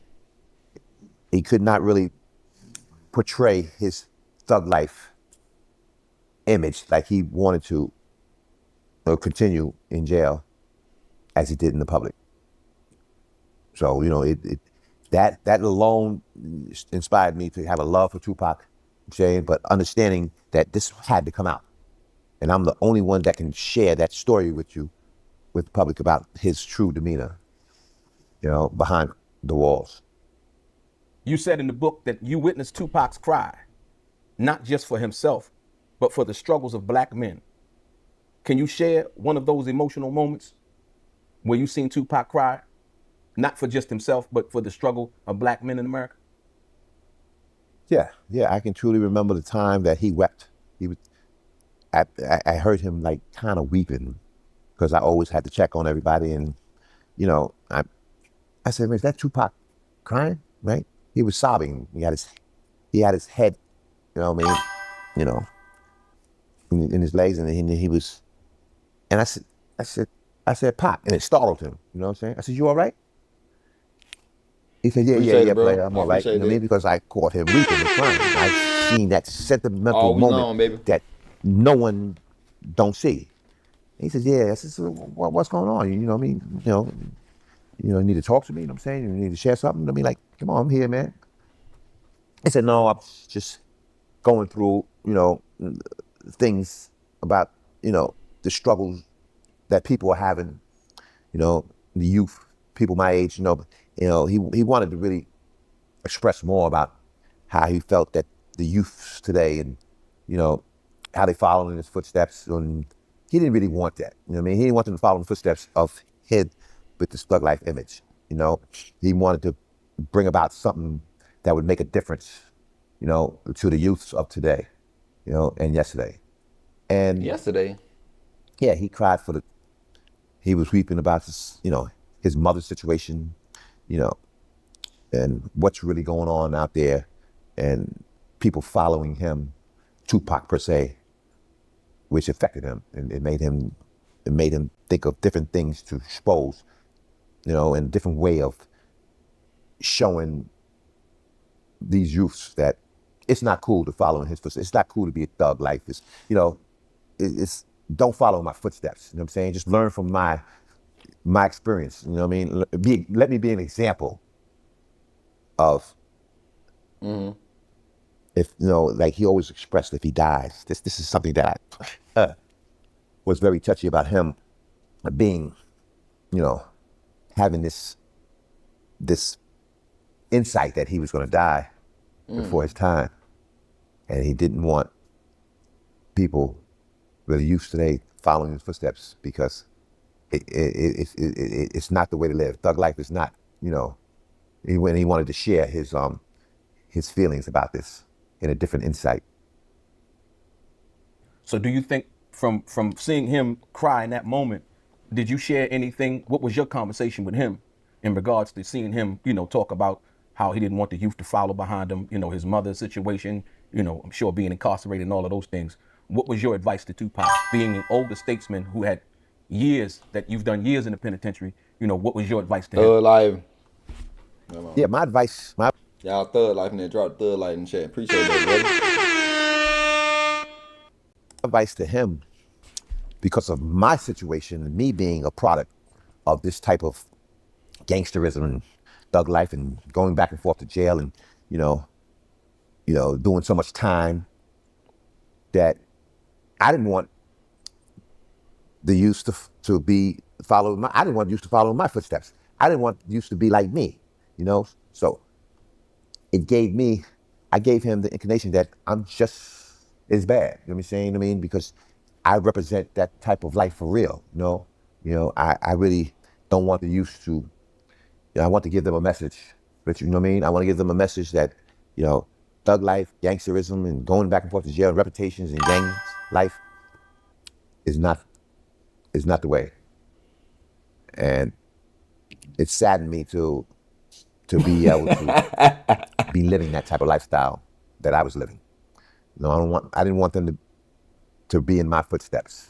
I'm for real. I don't feel the same way, bro. It's pain. It's pain. It's pain. So I was changing. I was actually changing also. You know what I'm saying? I wanted to change. I wanted to show the youth. I wanted to make a message out there. He also did too. So I reflected, on my lifestyle.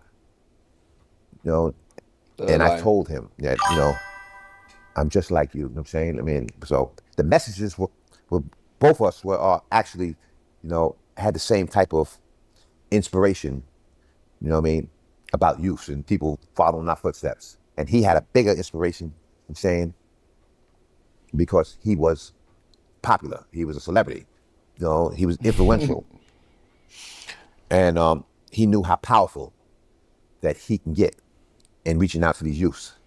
So if he can give a message of not being in living a thug life, not being a Tupac, I know Mother's Day coming up, they still play that shit too.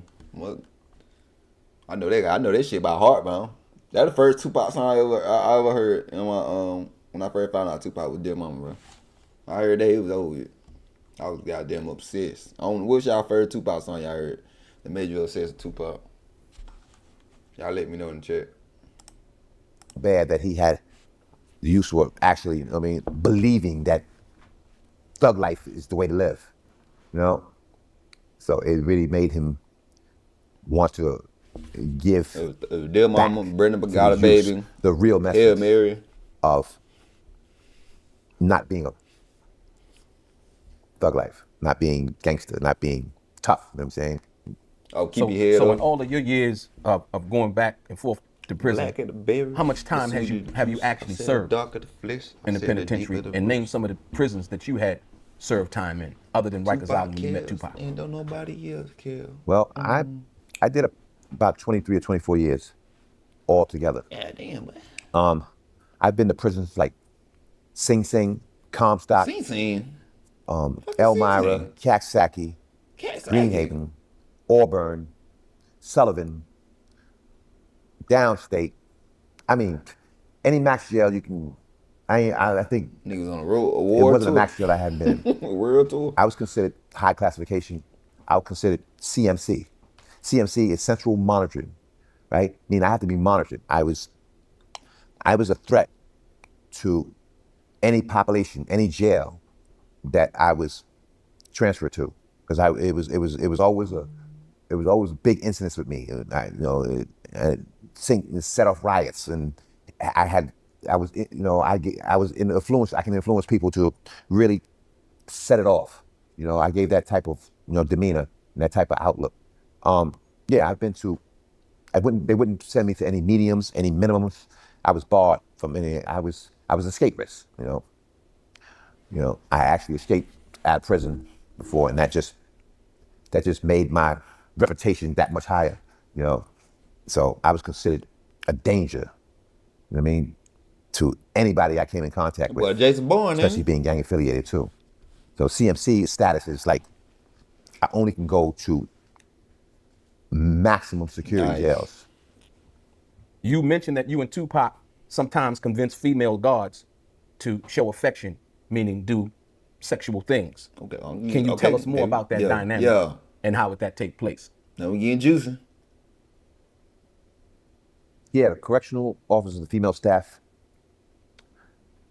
they actually did consent with me and Tupac as having a sexual favor, whether to be on a visit or in the visiting room. Goddamn. When you married?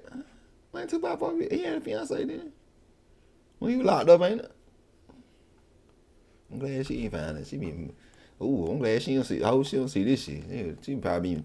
You think she be mad? If she like, let's say she found out about Tupac doing that shit. Why? You know what I'm saying?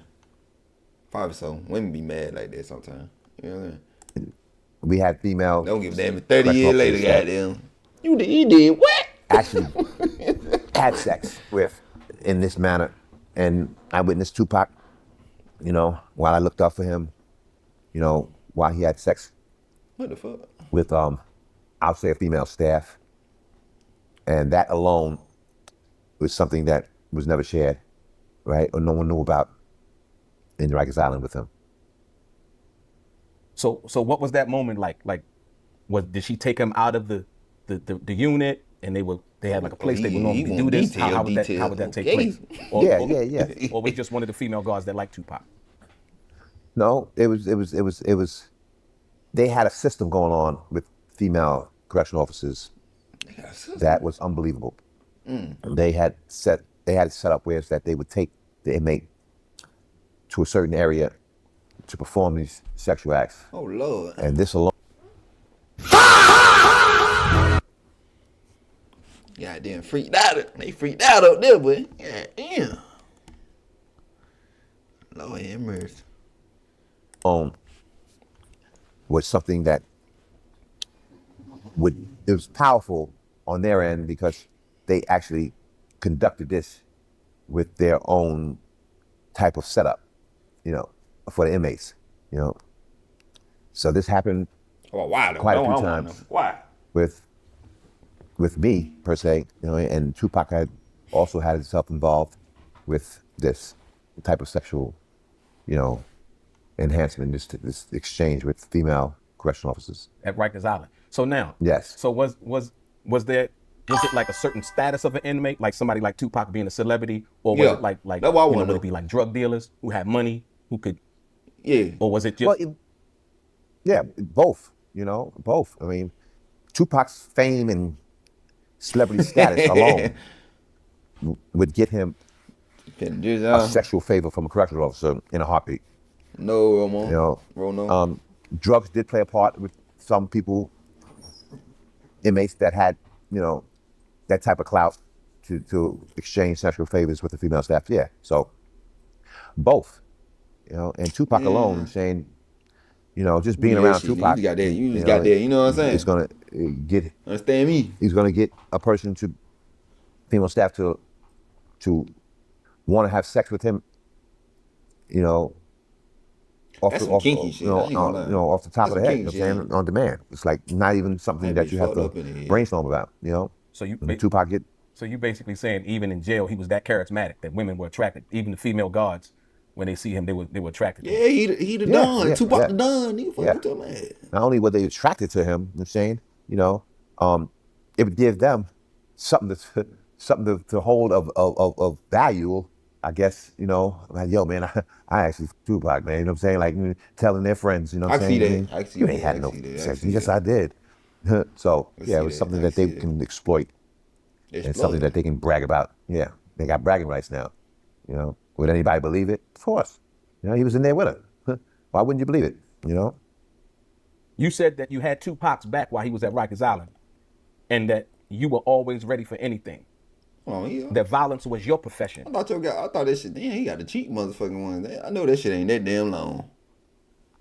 Them the cheap ones, ain't? Them one you bought the goddamn. You know what I'm saying? The hood store, right? Nigga bought that from Walmart. At the time. What exactly did you mean by that? What I meant by that is that I lived that life for real. I had a violent nature. I had ill temper. I didn't give a about nothing. I had his back because I can have his back. I had that type of stature. Put in work, being the person who I was, it actually made a difference. And I was ready for anything. Yeah. Tupac would display that he was ready for anything. I ain't saying he was soft. You know what I mean? He was no punk. It's just that being tough and knowing how to fight, knowing how to really not project the image, but be the image, that's who I was. So bro, smooth, it made a big difference. Smooth criminal. In me being there to have his back. Because I can truly say that I wouldn't let nobody do nothing to nobody because I had the power, I had the structure, I had the experience, we still on 50? To be able to we slow down. Hold them down. Still on that. Okay. I don't think a lot of people understand what you mean when you say that, because sometimes physical force has to be shown, and basically a person showing you that they ain't playing.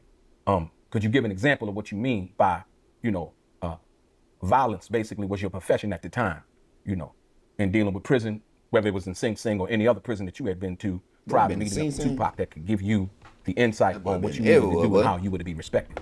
Yeah. Well, I was well experienced in violence. Like I said, I lived that life. I've been to various battles, been in various riots. I actually built up my reputation of being real with doing damage, not playing no games with nobody. And this alone made me the person who I came out to be, versus a person that talks about it, through a person that thinks about it or tries to be like something else. A lot of people wanted to be like me, but they didn't have the experience. They haven't been in the field. They haven't been in the battles. They haven't been around the violence. They haven't fought correctional officers. They haven't went up against the prison authorities like I have, So that was the difference. And when I say I had his back, right, and that nothing would get in my way of creating, my persona versus his persona, I can truly say that I was very much needed in his life to see the difference between real thug life, real gangsterism. I wouldn't say I was a gangster, but I ain't take no shit. And that's one thing that you have to, I didn't project the image, I was the image, you know? So this brought our relationship up to the point where it's that he respected me. I demanded my respect from all the time that I did with a lot of people, you know what I mean? A lot of people in prison who you would probably never see again. People with 50, 100 years that got nothing to lose, you know? I was that person that would let them know, I ain't got nothing to lose. And if you want a beef, you want a problem, I'm coming to bring it to you. You know what I mean? I'm just not even gonna talk about it. I'm not gonna tell my boy, yo, man, I'm gonna do something to him. You know what I mean? I'm just gonna do it. See, this is the way that you had to do it if you're gonna live that life. You know, you don't talk about it, you know, just do it. You know, the repercussions is real severe because now you got to go to the box, which is solitary confinement. I might have a stabbing or a cutting under my belt. I might have hurt somebody. I might have had a fight with a CO. I might have knocked him out. You know what I'm saying? You know what I mean? Because I'm a very good fighter. You know, I'm not bragging. You know, I'm not trying to get anybody to think that. You know what I'm saying? I'm better than them. It's just the life I lived. You know what I mean? It's the life that I grew up with. It's something that, was a part of me. You know, something that I couldn't front. I couldn't front. Not being. You know what I mean? I couldn't be unreal. You know, and it showed. It showed. And like I said, I was on my own. So I was the person of interest. The rapper Fat Joe once said that he had spoke to Puerto Ricans about protecting Tupac. There we go. We in some juice about that damn time. Guards to ensure Tupac's safety. Mm-hmm. Did Tupac ever express fear or acknowledge any kind of conversation with anybody outside of Rikers Island that was involved with protecting him? No. In fact, no. So Fat Joe lied. I don't know where Fat Joe, came up with that. I don't know. I've been the only one that can really, tell the story or tell the truth of what, his fears were and, him having any involvement with anybody, any other inmate, and having any type of beef, or having anybody else talk to, the Latins about, not to do nothing to Tupac. I don't know where that came from, and I don't know how, that was expressed or why that was expressed. You know what I mean? Not saying Fat Joe's a liar. I don't even know Fat Joe, but, I'm in there. I'm inside. There's a lot of truth that there's a lot of truth that's hidden. A lie is like saying one bright day in the middle of the night, and my saying is like, if a person says something about someone just to say it, to get any type of recognition or respect, and I know, you know what I mean? The truth is gonna reveal itself. I just give my point of view, my memoirs with Tupac and what truly happened. And him, Fat Joe, having any type of say-so on Tupac's safety and making sure nothing happens to him and talking to the Latins about, I don't know where that came from. I don't know, see how it could have came about. There's nothing there that can, I agree with you, brother. Be any truth to that. You know what I'm saying? You know what I mean? I don't know. Who knows? It might have been bad. Well, that's the reason why I asked you, because like I said, once again, you had a relationship, with the guards, and you were entrusted to basically, look after Tupac. It's a suicide. What being the suicide aid and all job those other things. I knew you had a front row seat suicide aid to what that was. That was the reason why I posed that question to you. And so you would know what Tupac's safety situation was like, because you were right there. And if he needed anything, I think he probably, like, in coming out of his cell and doing all the other things that you helped facilitate, I think that you would know. Yes, yeah. I was designated to be his jailhouse bodyguard. Nothing came past me. Nothing. Everything came through me. right? Tupac's safety was my position. I don't have to lie. I don't have to make up a story. I'm going to tell you my firsthand experience of being with Tupac in jail. The guards entrusted me. They knew that I had the ability to make sure that his safety, you know what I'm saying, was in my hands. There's no one else was entrusted with that type of power. I wasn't contracted to be his bodyguard, street bodyguard. I was entrusted by word of mouth with the correctional officers because that's all we got. They can't do a contract with me in jail. I can't get paid no type of money that to be his bodyguard with contract. It was a verbal. I thought you say you were getting agreement, paid though. You know, with the guards at that time. I thought you say you were getting paid for suicide aid, bro. Hey, man, y'all who been here from the beginning? Y'all heard you say that, right? He said he was getting paid for it. Now you wouldn't get. You nigga. Nobody can say that anything otherwise about Tupac in jail, but me. So, like I said, there's no validity. There's no way that Tupac needed any type of protection from someone outside, you know what I'm saying, about the Latins inside of giving say so to do nothing to him because he didn't have any beef with no Latins. And no Latins. So Fat Joe, was, hold up. You know, I'll make sure I clear this shit. We gonna call Fat Joe ass out. You know, I don't give a damn. You know me, I don't give a damn. That boy made plenty of videos. He said he called Tupac and they came. He called Tupac about the Latin shit. They called Tupac, got up with Tupac and shit. They both got them squad and shit, some shit like that. Y'all see it on my show. There was no incident. There was nothing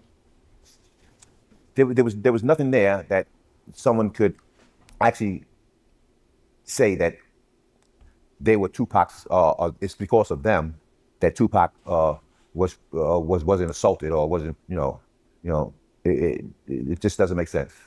You gonna get on the Biggie shit? That what fuck I want to know. Biggie and all them motherfuckers. Where the prize was Tupacs and Newports. How did that battle come together and who won? Man, listen. At that time, everyone thought that they can. Well, the people that did rap a little bit in the inmates, and they felt that they can battle Tupac. So I created this little pot for a couple of packs that whoever can beat Tupac, you know what I'm saying, or can out-battle him, they'll win 2 packs. So it was agreed upon. So it was a couple of inmates who would shoot their little lyrics at Tupac, and I just waited because I already knew, you know what I'm saying, and they couldn't fuck with Tupac lyrically. You know what I mean? Ever. But hey, man, it was something to remember. Nigga, Biggie, you could never. We gonna say that right now. Biggie, you could never, motherfucker. Of that scene. Therefore, all the people they say, Tupac ain't lyrical. That nigga doing that shit in jail. No beat, no, you know what I'm saying? They really tried, you know what I'm saying, to battle Tupac. When Tupac hadn't responded with his lyrics, he blew him out the water. He blew him out the water so much, it was like, come on, man. You know what I mean? Like, take notes, do your homework, go back to your lab, because you can't fuck with Pac. So Pac won the battle. He got his little couple packs of cigarettes, and he was happy. And they want another shot at it, or whatever. But it was over before it started. So that was like a highlight, with Tupac, and with the people that, were battling him. Yeah, that really was a scene to remember. Wow, I can remember like it was yesterday. They tried, but Tupac won with flying colors, So you said the guards, in the book, you said the guards were even there. They came in, some of the guards from the other pods came in to check out the actual battle in itself. Yeah. Now, see, they already know. See, the guards, like, they're going to have each other's back, most of them. So they already was a part of Tupac being there and being affiliated with the guards that already had orchestrated Tupac to be able to you know, See, I wish be you let loose brought a this little shit bit out out at of, that you time, know, during out that of time cell. in the And, 90s. you know, yeah, they were there and they came and they witnessed. I be you arguing. know, it was like I be it was like, arguing with motherfuckers. You know what I'm saying? Mainly motherfuckers from New York. I ain't gonna lie. No disrespect to my New York people, but maybe motherfuckers be talking when we get talking about Tupac and Biggie and shit. They be talking about how goddamn Biggie destroyed goddamn Tupac and shit. You crazy as motherfucking hell, bro. Fuck y'all niggas talking about. our own That nigga went to our school own for poor. show. Y'all niggas talking But about. it was a show that only Oh, why certain everybody want to be people like they couldn't do what we that do bro. remember You that can't even was a mimic part that of. nigga, And, bro. yeah, COs would come in, and we had females, and we had male COs, and you know they sat there and you know and they witnessed this little bat form, you know. So it was like I created it, I set it up like that, and it was fun. It was something to do. It kept Tupac from saying a little bit, you know, occupied, and so he wouldn't be able to feel like he was, you know, he couldn't be around the inmates, and you know what I mean, like he was that, you know, so less important. You know, he didn't want to be Tupac. You know what I mean? He wanted to be, you know, he wanted to be a person, just like everybody else that was in the dorm. So that celebrity fame shit, Tupac really didn't want it. If you ask me, you know what I mean, you know, he didn't really look forward. It like some people would with the celebrity status that he had. You know, he just wanted to be like a normal person, you know. And this is what I seen as him being so real. So he was real in that aspect, you know. Tupac had some real. What you mean? What you mean? He was and real it in came that down aspect? to What you his mean, twin? to his human. Come on, you keep throwing me person out. First you side be saying because- some good shit. You be saying you know what I'm saying? I be agreeing with you, then you just say some off the wall shit. They just piss me the fuck off. Like, man. It was at this moment that he knew. He fucked up. Get your ass on. Celebrity Damn. fame Make up your goddamn mind, side. twin. And Like, that was word. special. That was something that a person could not witness, but who was there. And like I said, you know, I became his friend. I became his friend, his buddy, you know, not his fan. And that's when our relationship progressed. You and Tupac once got into a scuffle, and Tupac got the best of you. Do you think he was testing you, trying to see if you was really about that Look, life? it was like that shit. Wait, you look, whole body change. Hold on now, twin. Go ahead and lie. Go ahead and lie, nigga. Go ahead and lie. It was at this moment that he knew. He fucked up. How you top dog? You supposed to be beating all the security guards and all the correctional officers, and Tupac got the best of you. You say he went about that, but yeah, Stop the cap. I'm done. He in the street, man. Get the goddamn street. No man. bullshit, bro. What the fuck? How the fuck? Well, we catching them motherfucker. You can't get past me, Yeah, bro. yeah. I honestly think he was. It started off as we were working out, doing push-ups, you know, because, you know, I used to work out a lot, and he was like my workout partner. So I was doing push-ups Yeah. and everything like that, and Yeah, you know, talk to him, twin. well, I thought it was playfully. He playfully, you know, grabbed me, you know what I'm saying, like really, like, you know, putting a little bit of strength into it, and I noticed that. Wait a minute, he's trying me, man. Tupac is really trying me. You know what I mean, and I had to notice. I noticed that he was kind of strong. Tupac was strong, you know. And I said, wait a minute, man. Let me snap a pattern before he really think he can fuck me up, or he really can do something to me. And you know what I mean, like this will be something that's, you know, he can talk about. But you know, it was a little tough. I'm saying for Man, me you at the lying, time. I'm nigga. saying Shut it wasn't easy. Shut up. I'm saying, you know what I mean, and I had to Shut say, up, well, shut up, you know, shut I had to up, give him that shut type the of, hell up. you know, that type of lane, you know, Yeah. being that he did That's what I'm put a saying. little, No, he ain't make put no a little work. sense. You know what I'm saying? When you beating everybody up in jail, and you supposed to be the damn bodyguard. You let motherfucker be. How you gonna be the bodyguard? And the person you protected beating your ass. You know.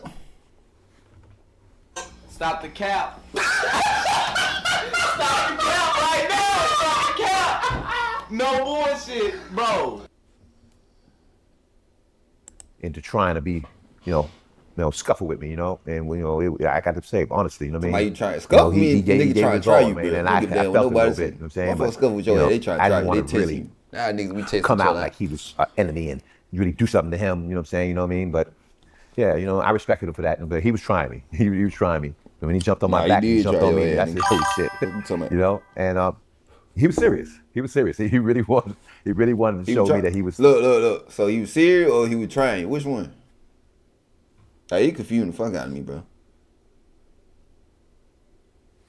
He said, I feel like since Tupac died, everyone's looking dead because he has.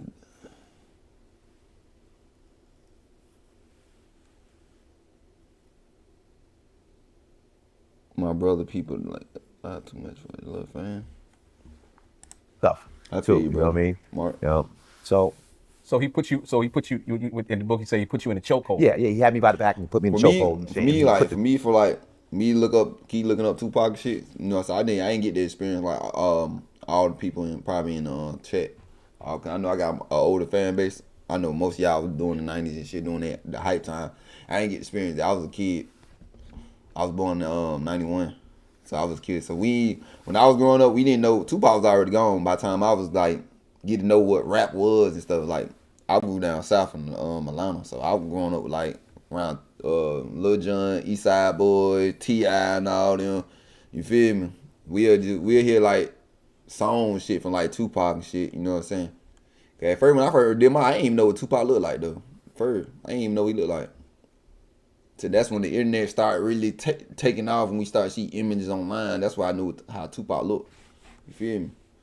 So it's like me looking on the events in the past. Shit's like, you know what I'm saying?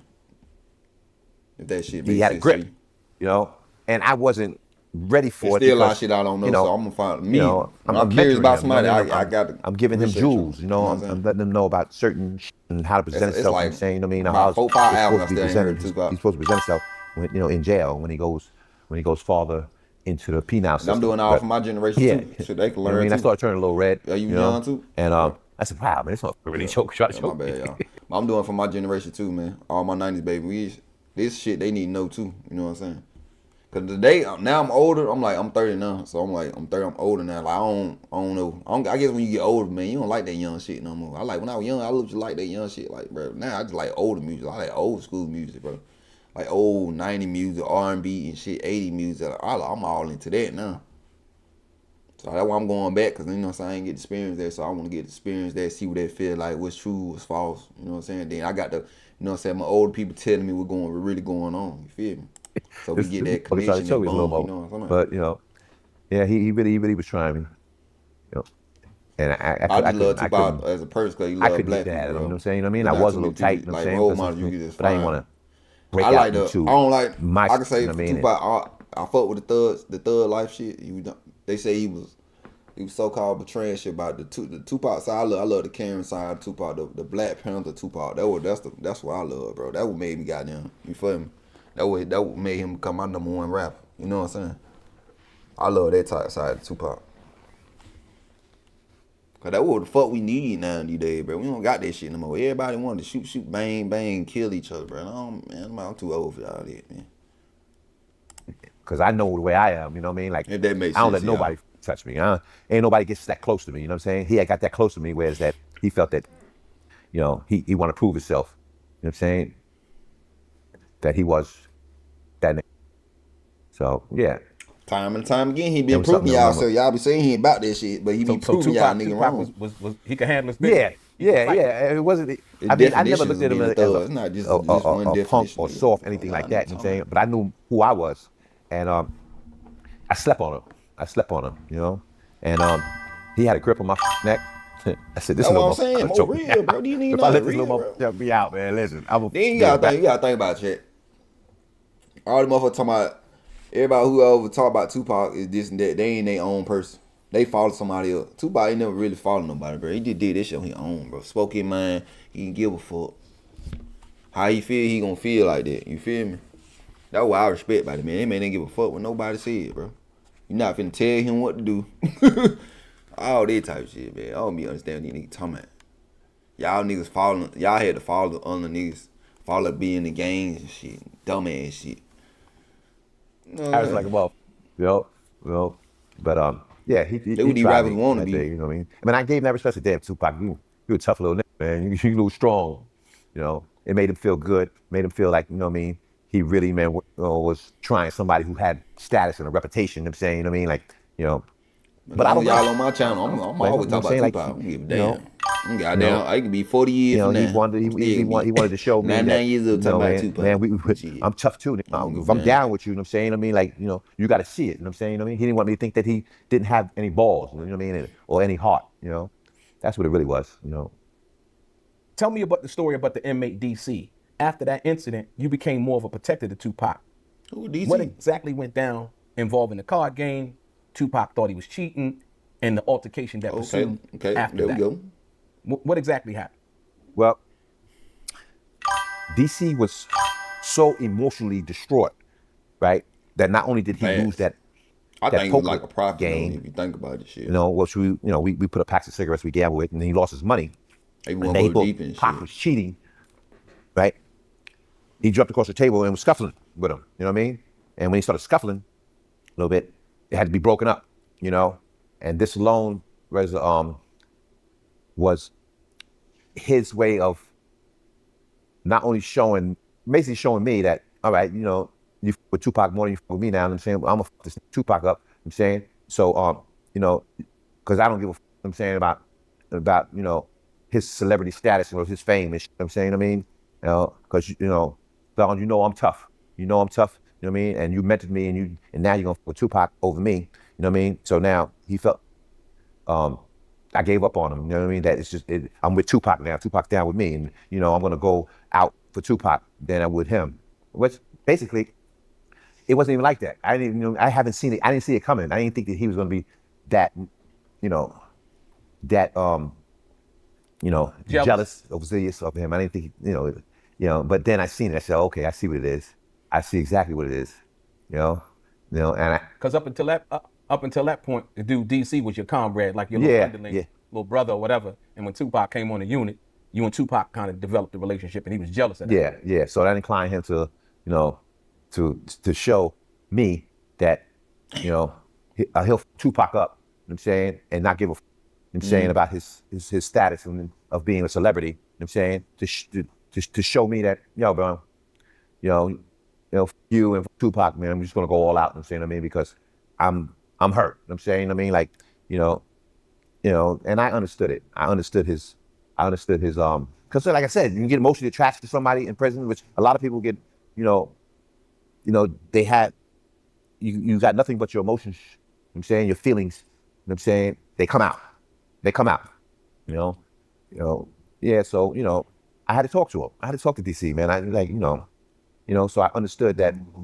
that's where the assault, the rumor of him being assaulted came out, you know? Okay. So that was basically where, you know, it starts off with a French fry. French fry turns into, it was a potato, you know what I'm saying? And then it was a whole course meal, you know what I mean? And then it was like, you know, the cat got killed, the rock. It goes into different stories, you know what I'm saying? I mean, different colors. That ain't All Eyes on Me movie, but that's where the rumor of Tupac being assaulted. Shout out Miss Mary, Miss Matt J. You also What's witnessed, up, brother? and you talked about in the book, the intense encounter Tupac and a female guard had who seemed to hate Tupac. Can you break down what led to the confrontation with that one female, and the rumor that time. followed, which permeated throughout the hip-hop community with this female guard? Sure.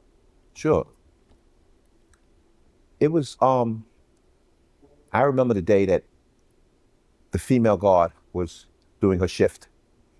I didn't even know that she had some type of resentment for Tupac. He probably didn't get none. That because of his, he ain't get none. His sexual charge.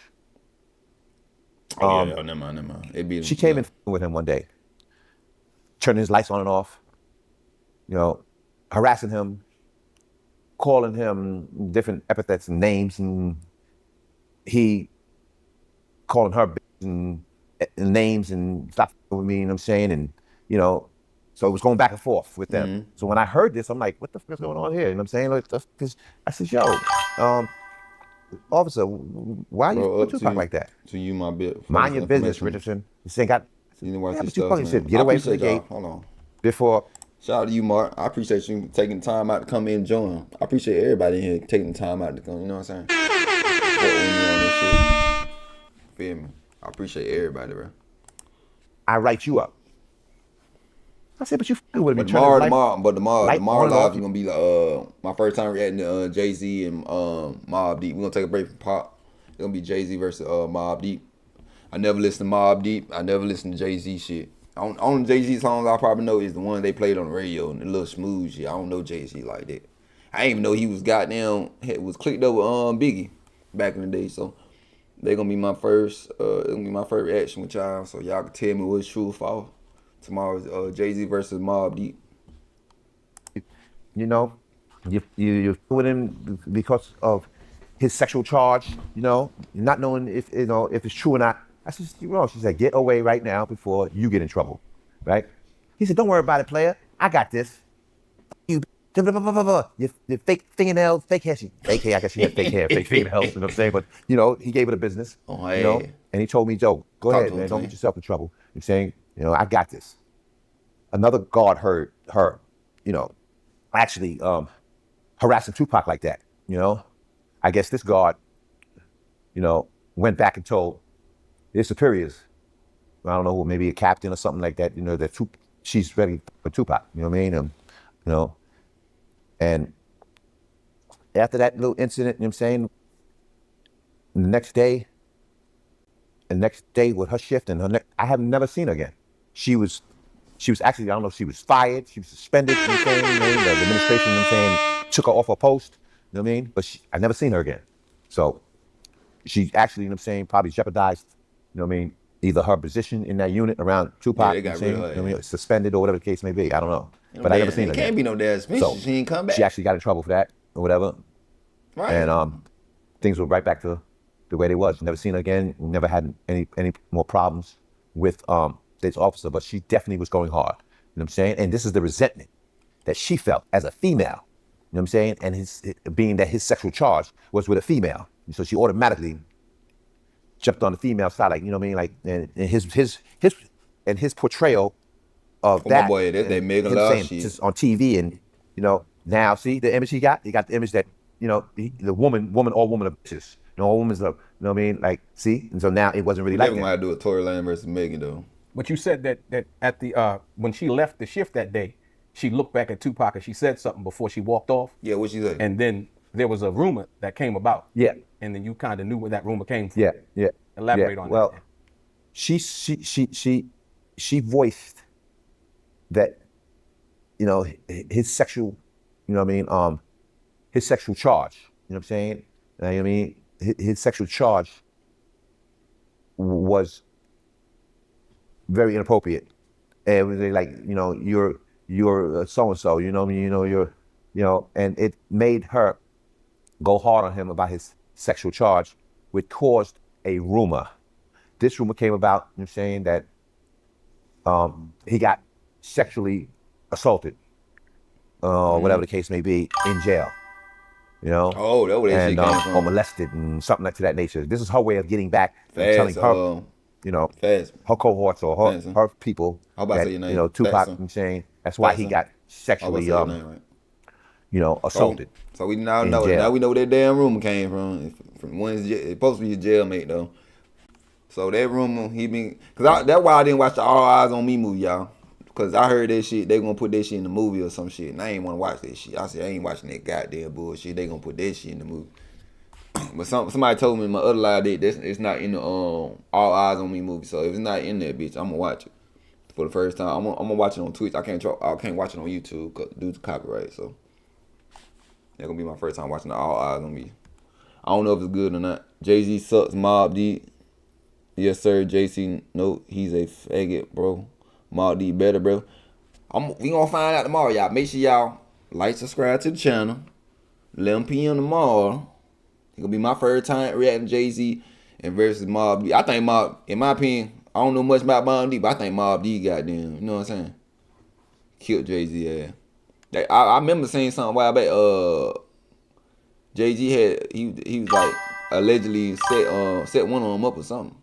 Set one of them up, like got him killed or some shit like that. Allegedly. I don't know. You say he held him out in there? Probably so. 9 out of 10, hell yeah. But he got them. He did say one fact, cause I heard that rumor before though, that he got sexual assault in prison and shit. He talking about the girl the one came up with shit. So I'm gonna tell you 50 by 50. I ain't gonna know. You don't know if it's true or not true. So the rumor came back to the hip hop nation that, well, you heard about Tupac being sexually assaulted in jail? You know what I mean? So the rumor went around and went around. You know what I mean? So when I heard it, I'm like, wait a minute. I remember that day. I remember that day when she went off and she said, you know what I mean? You know, I know that he's a sexually. Is it in the movie though? Whatever the case may be, you know what I mean? He's in here for who's seen All Eyes on Me for movie? sex crime Tupac or whatever movie. the case may be. And you know, that's why he got sexually molested or sexually assaulted. And so she went with a rumor and spread it, you know, and that's where that rumor came from. And I can bear witness that I was there when she stated that, you know, and you know, in that rumor, to this day, people actually can believe this. Just like, you know what I mean? Just like they, you know, they believe that he sexually, you know, assaulted a female while he was in there. You know, well, why the case of him being charged with that, you know. And it was her way of getting back at him, just, you know what I mean? You know, and it was fucked up. It was fucked up that she did that, you know. And you see, so you basically saying that based on the Tupac's, what he was actually in prison for, she basically was mad and was hateful towards him based on that, and then kind of started the rumor based on the disrespect and the back and forth. Yeah. Her and Tupac. Yeah, yeah. She got removed out the unit. She was probably tight behind that. She couldn't go there with him no more and turn his lights on and off. You know what I'm saying? And like rapping wise, you know, she started the rumor. You know. You recalled in the book a dangerous moment involving the Latin Kings and MS-13 that could have put Tupac in serious danger. Damn. What happened that day in the dorm when the war broke out? Because Tupac was actually out of his cell when he wasn't supposed to be, and they had to get him back to his cell. But they were about to go to war. Okay. Yeah. Talk about that. New information. Yeah, it was the Latin Kings against the MS-13s. Mm-hmm. They started fighting each other. Mm-hmm. So it was like a little semi-riot in there, you know?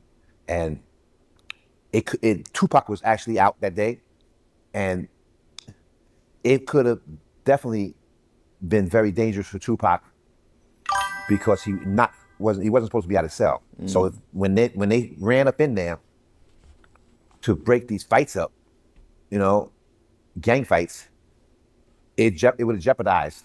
It almost jeopardized Tupac's, you know, safety, and almost jeopardized the correctional officers' jobs to how he was actually why he was actually out of cell. You know, when they find out, you know what I mean, who he was sitting there. So yeah, it was the gang fight that, you know, almost put Tupac in a dangerous situation.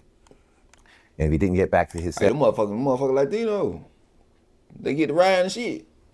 But I had that shit happen in high school one day. Them motherfucker got there in the same. Land King, them motherfucker don't give a damn.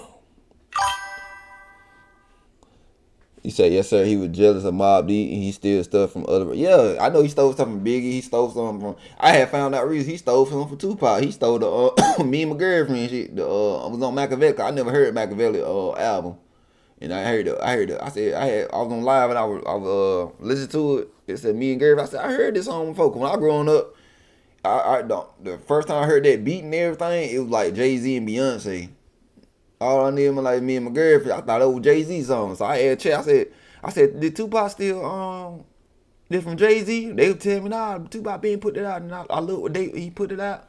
The Machiavelli what day it came out. So I said, oh yeah, I said, damn, Jay-Z stole goddamn this shit from Tupac. I said, this motherfucker a fraud. I said, this motherfucker ain't worth a fuck. He said, you good to watch? It's that scene ain't. You said so it's in the movie?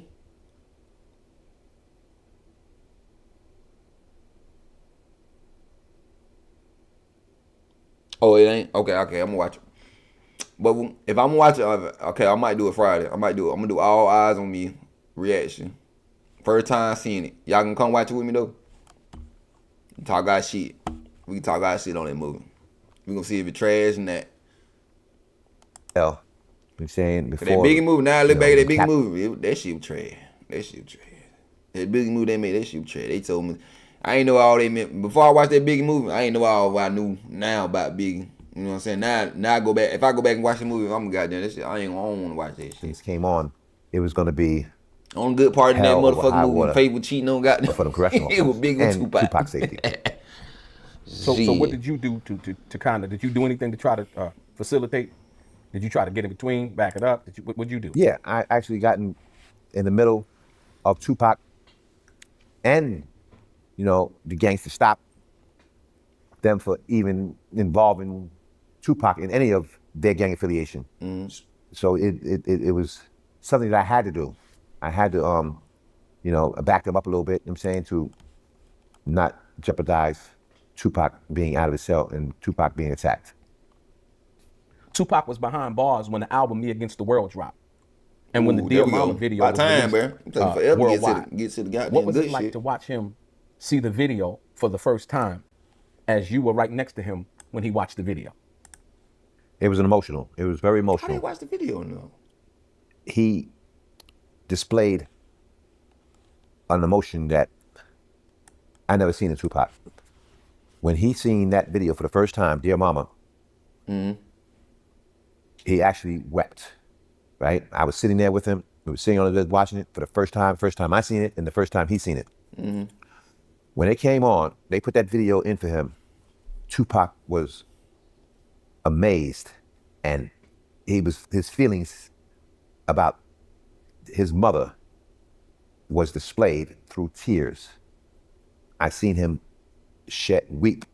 That's the incident that really, you know, made me see that he had. I ain't gonna lie, that Dear Mama made me really cry too. had I a ain't love grown there, for his man. That mother shit that did people make me goddamn cry. wouldn't even Soon I listen to that understand, motherfucker. you know, being that she went through her trials and Ain't gonna cry my mama tribulations now. with her addictions. And they were really not close because of that, you know, which he was very, very against her, you know, being affiliated with drugs. He didn't like that. He didn't want, he kind of hated his mother for that, you know what I'm saying? You know, and that's what his dispute was with his mother. However, to show you that I understand. when he seen that video, and after that video was finished, right, I said, yo, Pop. That's why I need to get on Damn, Ball man. Molly though. I I don't know feel that, about Ball man. Molly. Like, damn. And I looked at him, he says, yeah, man. I says, and a tear came down his face. And I said, wow, man. I said, oh, Tupac is crying. Yo, man, listen, a tear that people do not see in Tupac, you know? And it was amazing. It made me damn near shed a tear. So that was a moment that to be cherished, you know what I mean, between me and him, and between that video that we seen that day. Tupac got a lot of privileges in jail. And you had expressed in the book that he was the only one in Rikers Island to actually have a TV in his cell. Damn. Okay, that's how you feel. Yeah, Okay. yeah. Sony, I don't know how they did it with the administration, but they came and they had some type of contract with the administration or whatever, or an agreement, and they put a TV. I mean, they drilled a TV in his cell. They bolted it in there just for Tupac, right? And it was amazing because no inmate in Rikers Island, whether he was a celebrity, you know, because they had a few celebrities that were in there before Tupac, you know what I mean? No inmate Well, they're great, but ever had a TV placed in his cell. No one. So his privileges, the privilege that they gave him for having that TV, it was just shocking, you know, for them to even be involved or having juice or having authority. Even though he was great, to come in there or and they do was that. planning something. It was out of You know what my I'm saying? knowledge of how they, you know, orchestrated that. But yes, he did have a TV placed in his cell, which gave him the ability to watch his videos and, you know, and watch that video with Dear Mama.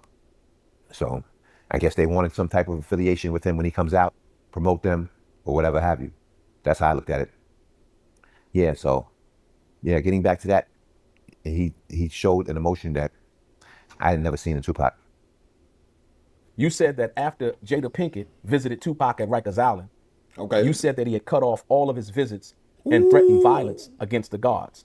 What changed after Jada Pinkett came and seen Tupac that day? Well, crazy about Jada Pinkett. Well, At MJ, we ain't talking about Jada now. We They ain't talking actually about, harassed her. Check. We ain't talking about bald head Jada now. We talking about 90. I'm talking about 90s Jada Pinkett. God. Yeah, hello. Got 90 Jada Pinkett. Oh Lord. We ain't talking about bald head Jada right now. Damn, Will Smith. They were harassing her, and they actually promoted her to not visit him. You know what I'm saying? They were given the inclination that she shouldn't be visiting a thug like him. You're an actress. You have a certain type of reputation, and it makes your reputation. Oh, that's some salt. They throwing salt on my boy. Really look bad messing with a thug. That's what they were gaining at. So they accused her of smuggling in marijuana to him. When he came back from the visit, his cell was searched, trashed, and this what gave him, like, what the, you know? And they're looking for myself. It came back to him that they were looking for drugs in his cell. They cut off his visitation rights with Jada Pinkett because they accused her of trying to smuggle him in drugs, which wasn't true. She didn't really want to come back no more after they harassed her like that and threatened that she wouldn't be able to visit Tupac again. Tupac rebuked that in a fashion that he threatened the guards up. He threatened with violence. You know what I mean? The guards. Why did they cut off his visits? They cut off his visits because they didn't want Jada Pinkett to be with Tupac or visiting Tupac. They had some type of resentment. If that's true, that's some hating ass shit. Whatever the case may be. So she said she wasn't going to come back no more if they're going to harass her like that. You know, she don't want to be accused of, smuggling him some drugs. Yeah, so Tupac, he threatened with violence. He wanted to fight. You know what I'm saying? It was a commotion. So is that in the movie? All him and Jada Pinkett's visitation rights were eliminated for that reason alone, which was it was fucked up. It was fucked up the way they did her. Just to deter her from visiting a thug like Tupac. Why are you doing that? Why are you visiting him? It made her feel like okay. She's a piece of dirt or garbage, you know what I'm saying, for visiting someone like him. It's gonna ruin your reputation. So yeah, they cut the visiting rights. They didn't have no visiting rights for them anymore, and she refused to come back anyway. She did not want to be harassed like that again or be accused of smuggling drugs. In fact, it was one time you explained that Tupac was actually talking to Jada Pinkett on the phone, and you had asked, because you were such a big fan of hers from seeing her act before, you asked Tupac, could you talk to her? And he actually let you speak to Jada on the phone. Yeah. Talk about that. Yeah, I was thrilled to talk to Jada Pinkett, you know what I'm saying? Because in my book at that time, Jada was the sight to see. I love her movies. She was a very good actress. She was beautiful. She still is beautiful, And yeah, he let me talk to her. So I said, hey, Jada, I've seen your movies, I kind of like it, and I like the way, you're one of my favorite actresses. She says, and she had got some of the pictures. Tupac had sent her some of the pictures. What's up, Douglas? How you doing? Appreciate you on the channel, had, took. And she said, oh, I see the picture of you. He said, look out for Tupac while you're in there. And she started, I said, yeah, don't worry about it. She said, I got him. I'm holding him down. Tupac. And so I'm really, really trying to talk to him. I'm really trying to talk to Jada. Jada, yeah, Tupac said, all right, that's enough. He grabbed the phone. You know what I'm saying? You know what I mean? And yeah, that was a epic moment to talk to Jada Pinkett that day. It really made my day, because I had seen her movie, and I told her I just seen one of your movies. And to talk to her on the phone, it really made my day. But Tupac wasn't having it. He's like, yo, man, give me the phone back, man. I'm like, yo, he snatched the phone, So I said that was it. That was my little 2 minutes to talk to a celebrity such as her, at that time. Yeah. Jada Pinkett, in her latest book that she had put out, talked about a time in where Tupac had proposed to her to get married while he was in jail. A lot of people doubted it. A lot of people thought she was lying, she was capping, or whatever you want to call it. She proposed to him? But you, in fact, were on the dorm near the phone when Tupac had got finished talking to Jada Pinkett in reference to that. Take us through the day when Tupac got off the phone, what he said to the whole tier as he made the announcement. Yeah, Tupac, when he was on the phone with her, he announced. He says, I got an announcement to make. I want everybody to hear this. I'm looking up like, what's going on? He says, this is the first time you're going to hear this, right? You guys are privileged to hear this. I'm getting married to Jada Pinkett, I said, oh, you know what I mean? Like he proposed to her in some way. But, it was like, what? You get ready to get married to Jada, he says, the first time you heard it, I'm saying, and you were privileged, all y'all around me were privileged to hear that me and Jada Pinkett was gonna get married. So that was like the secret marriage proposal, that was put in place. And I was like, wow. Have y'all heard it before? I never heard it before. Have y'all heard that before? You supposed to get married to Jada Pinkett? He said, she said. No bullshit. He said he cabin twin. Confirmed that what Jada had said in her book wasn't a lie. Yeah. From Tupac saying it in prison. Yeah. Basically, it's true. Yeah, that's true. Oh, he said it was in the book. Like I said, a lot of people didn't believe that. And like I said, when I read the book, like I said, people got to pick up this book. But when I read the book, I was like, oh, wow, that's something that Jada said. Tony, what's up, Tony? Said, appreciate you coming through. The way you described it in the book, I was like, Yeah. okay, that was confirmation of information. Yeah. So, Tupac received tons of fan mail. At one point, it became too much, so he handed it over to you. How did that make you feel, and what did you do with the letters that Tupac handed you? What did you do with the letters that he handed you from fans that he couldn't handle? Yeah, yeah, he gave me almost like a garbage bag full of fan mail, and he didn't really want to put it. You know what I'm saying? He's like, man, I can't go through all this, man. He says, yo, you know what? He said you can go through it. You know what I'm saying? You know what I mean? And you can there's gonna be females in there that's gonna send pictures, and you can get your own fan mail, but I'm not dealing with it, man. Here's all the mail. You can do what you want with it. I said, oh man, good luck, right? So I goes through the mail, and there's pictures in there. There's pictures of this girls and writing him and telling him that they would like to, they send a picture and they would like to be, they're his friend and this and that, and so I actually got some of the mail, seen some pictures. I said, wow, and I was like, wow, it's a lot of girls writing him. I called one of them, a couple of them, trying to get me to date as Tupac. It was like, I said, I'm calling you. And they would leave their phone number. I'm calling you to let you know that, I'm like, I'm Tupac's agent, you know what I'm saying? But like, I can get you in touch with him, but you got to stay in touch with me to get in touch with him. Okay, not a problem. They were all for it, and that's how I started going through the mail that he gave me and getting, females to start writing me and calling me and, portraying that I was his, I can let you talk to Tupac. However, damn simp. You got to go through me.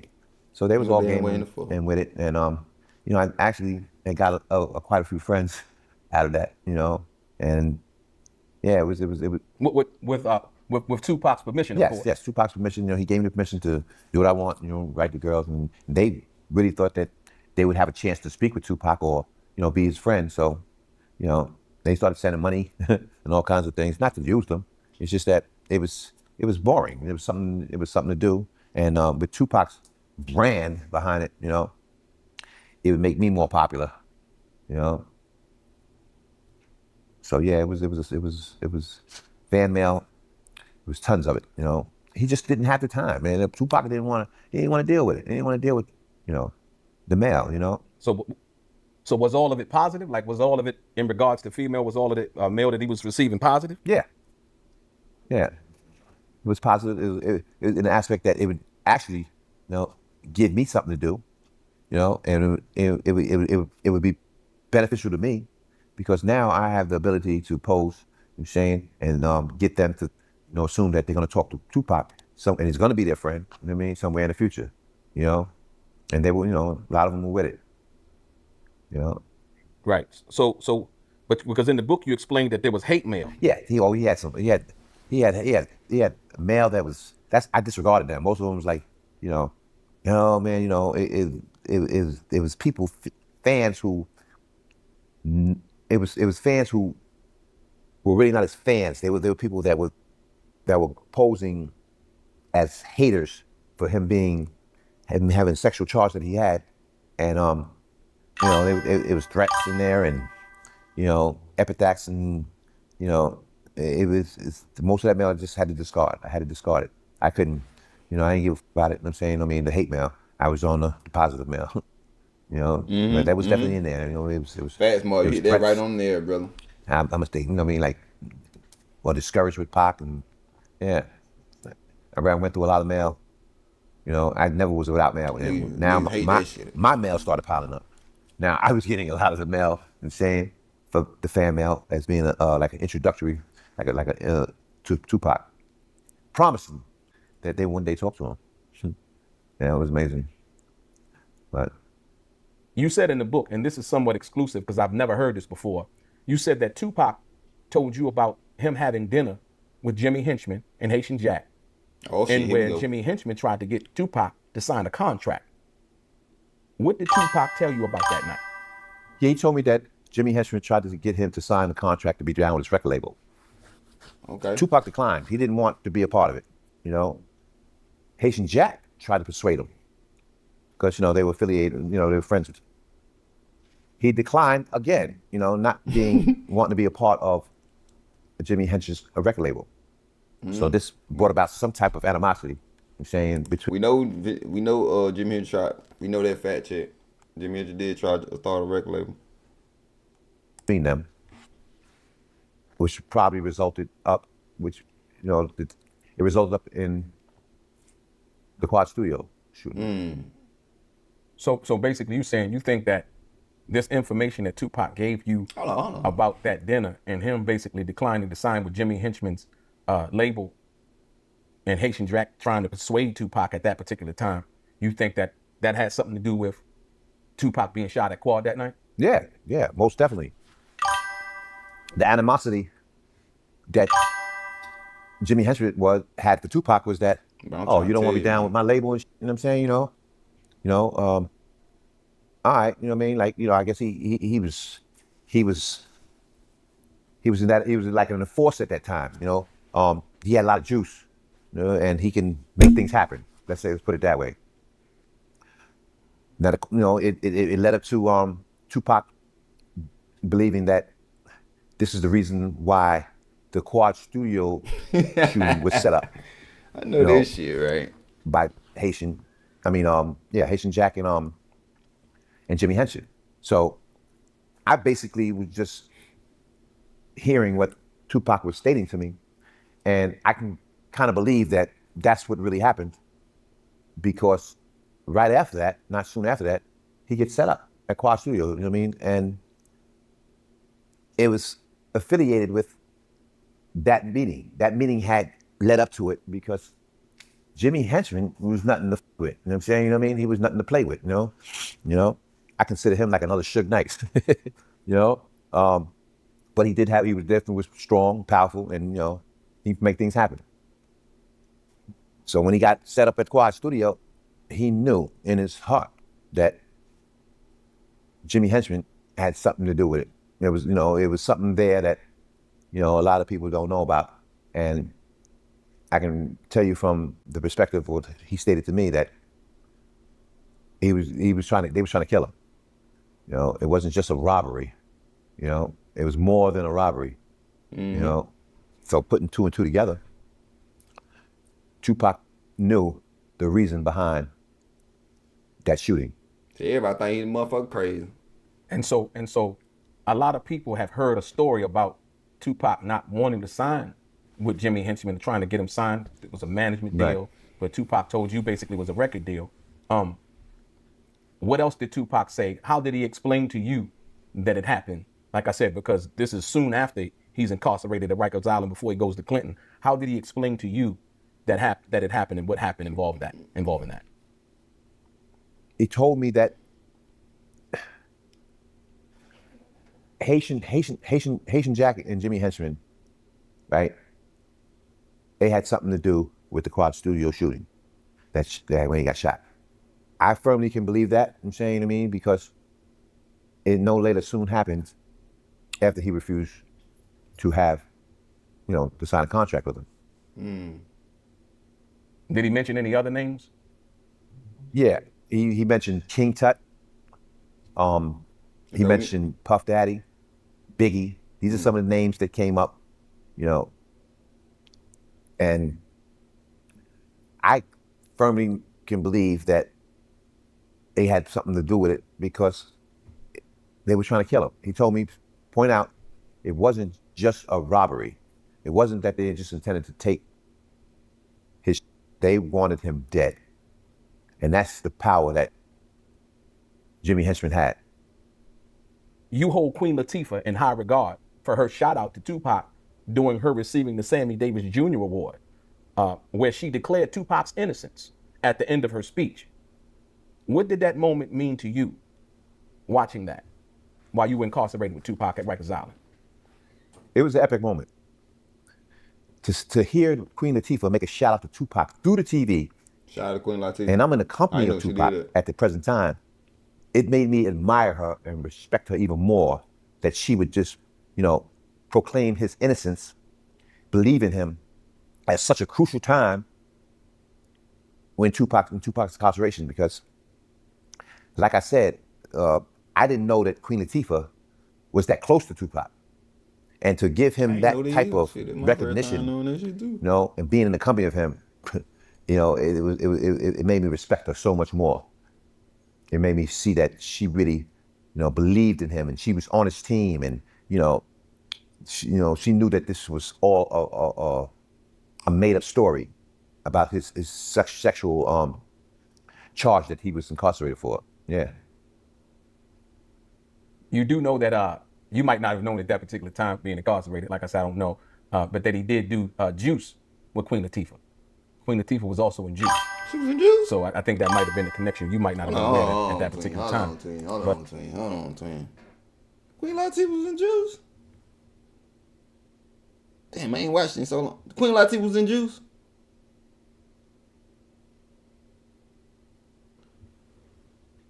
Attention, a lot of snakes in the grass ready to take you out. He was a soldier in the rap gang. Yeah. Man, if you somebody that can bring money, it's gonna always be snakes, bro. People always trying to get out here and use your ass, bro. That's how the gang go. But Tupac was in Juice, y'all. I mean, Queen Latifah. When she was.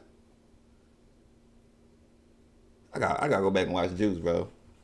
I don't remember her being in the movie. He said she was in the movie. Have you ever seen the movie? Yeah, I've seen it. I've seen the movie Juice, and right. I remember that movie. Very fond of that movie. And I didn't really know that at that time. I didn't. Yeah, it was. Right. I didn't really know. You talked about how Tupac's fame gave him perks and favor at Rikers Island, but you also talked about how some of that fame and popularity made him a target. Can you share some examples of both? Yeah, it made him a target because of the jealousy of people seeing that he getting all the perks.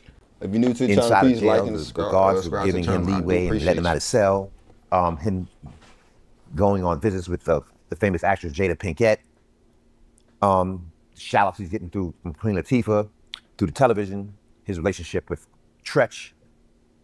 You can vividly see that people made him a target. It made him a target, and versus him, having love for people who just loved him unconditionally, for him being Tupac, So basically, yeah, it works both ways. Yeah, he was getting a lot of attention. Was she in the movie? I'm out of goddamn. Hold on, Trey. I gotta research that shit. Hold on. I gotta see that shit. I don't remember that shit. Let me see. We gotta do fact check. We gotta do that shit real quick. I don't remember her being in Juice. Or I must wasn't paying attention. She must have like a little scene or something.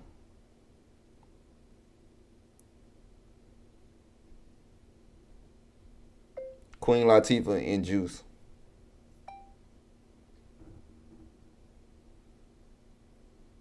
Damn, she was in Juice. Damn, now, okay, yeah, she was. Okay, yeah. Fish said she was Juice. Now, remember. When bro was trying to get that record deal. Damn, I forgot about that shit. I forgot about that little scene. She was in Juice. Yeah, she was Juice. Hold on for y'all. I know y'all remember her. I see it right here. So, y'all. Yeah, she was in Juice. I can see. I forgot she was in there.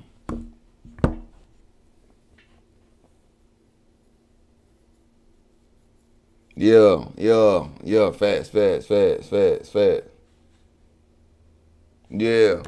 I forgot about that part, though.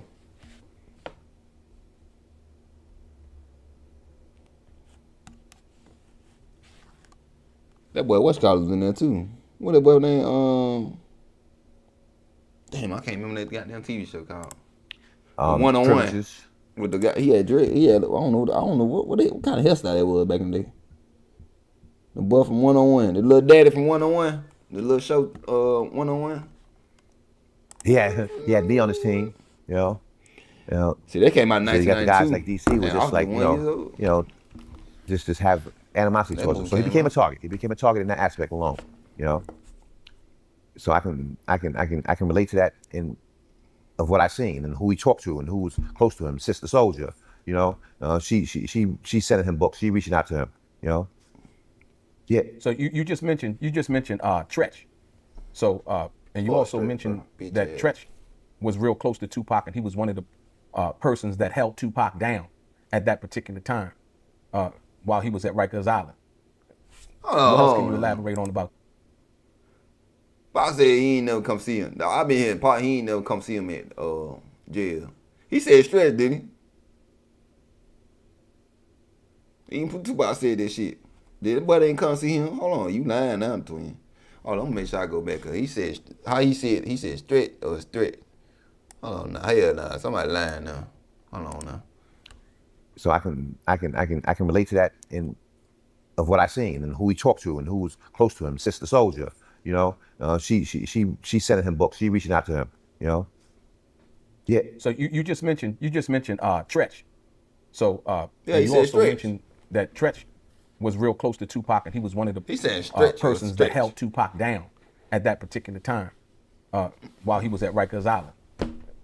What else can you elaborate on about that? Well, I witnessed Tupac talking to Tretch daily. So when I used to ask Tupac, who you talking to on the phone, because he had his own private phone, he said Tretch, you know? And so it showed me that he had a relationship with Tretch that was far beyond that I knew, and how close he was to Tretch and who had love for him and who was holding him down from the outside, you know? Because it was selected people that he had as friends, you know? And these celebrities were Tretch, Sister Soldier, Queen Latifah. Talking about a celebrity or something. You know, and you know, this love that he had from them, it showed me that they weren't haters. They weren't a target for him. I mean, there were people who really loved him, you know, respected him and believed in him. And I didn't know that until I witnessed, you know, these celebrities, you know, being a part of his life while he was incarcerated.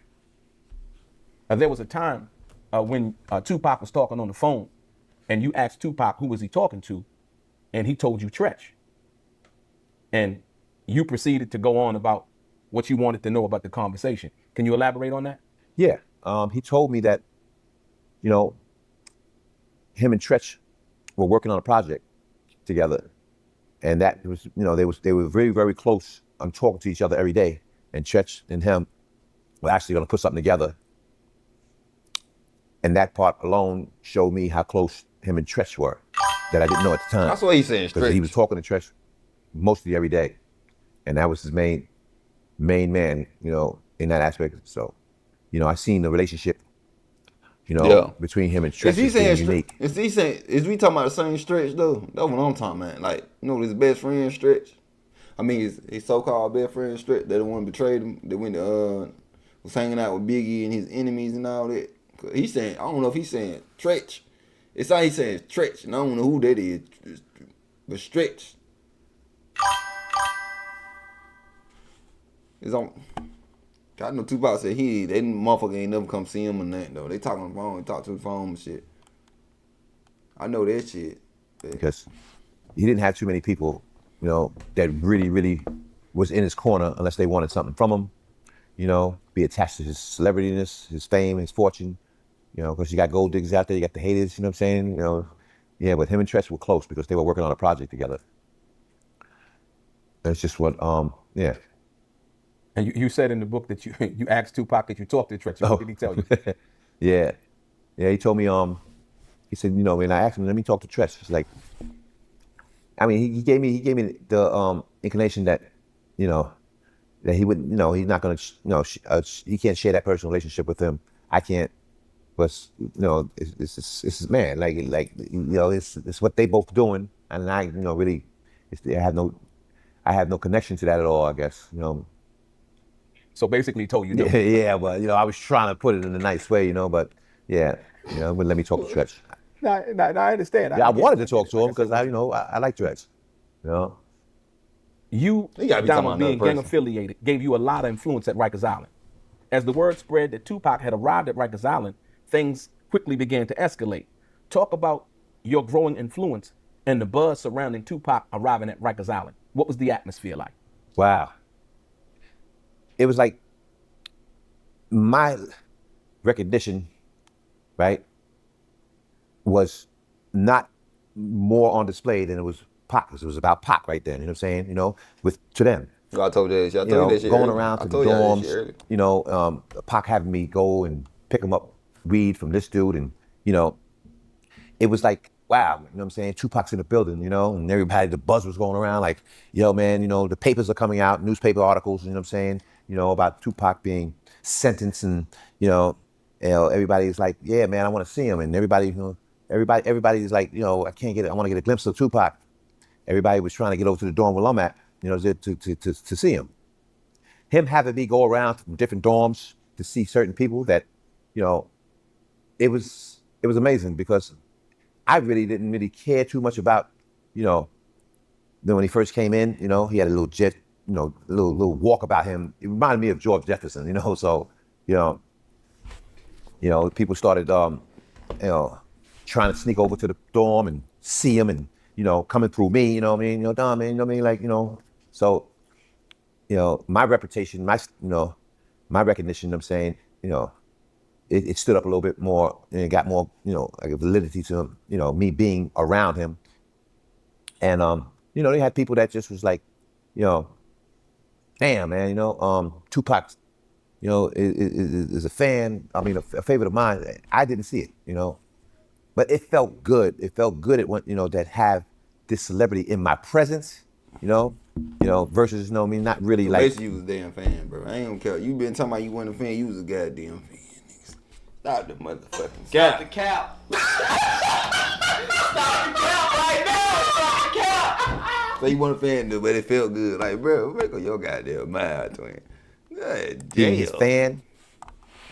So I kind of wanted to, I was a little curious. I wanted to, you know, I did want to see, you know, what he's about. You know, this is my own personal thoughts, you know. So it took a little time for us to get close. But when it did, I think it was well worth it. I think it was well worth it because I got to meet someone that a lot of people can't even get in contact with, you know, couldn't get in contact with, couldn't be around, you know.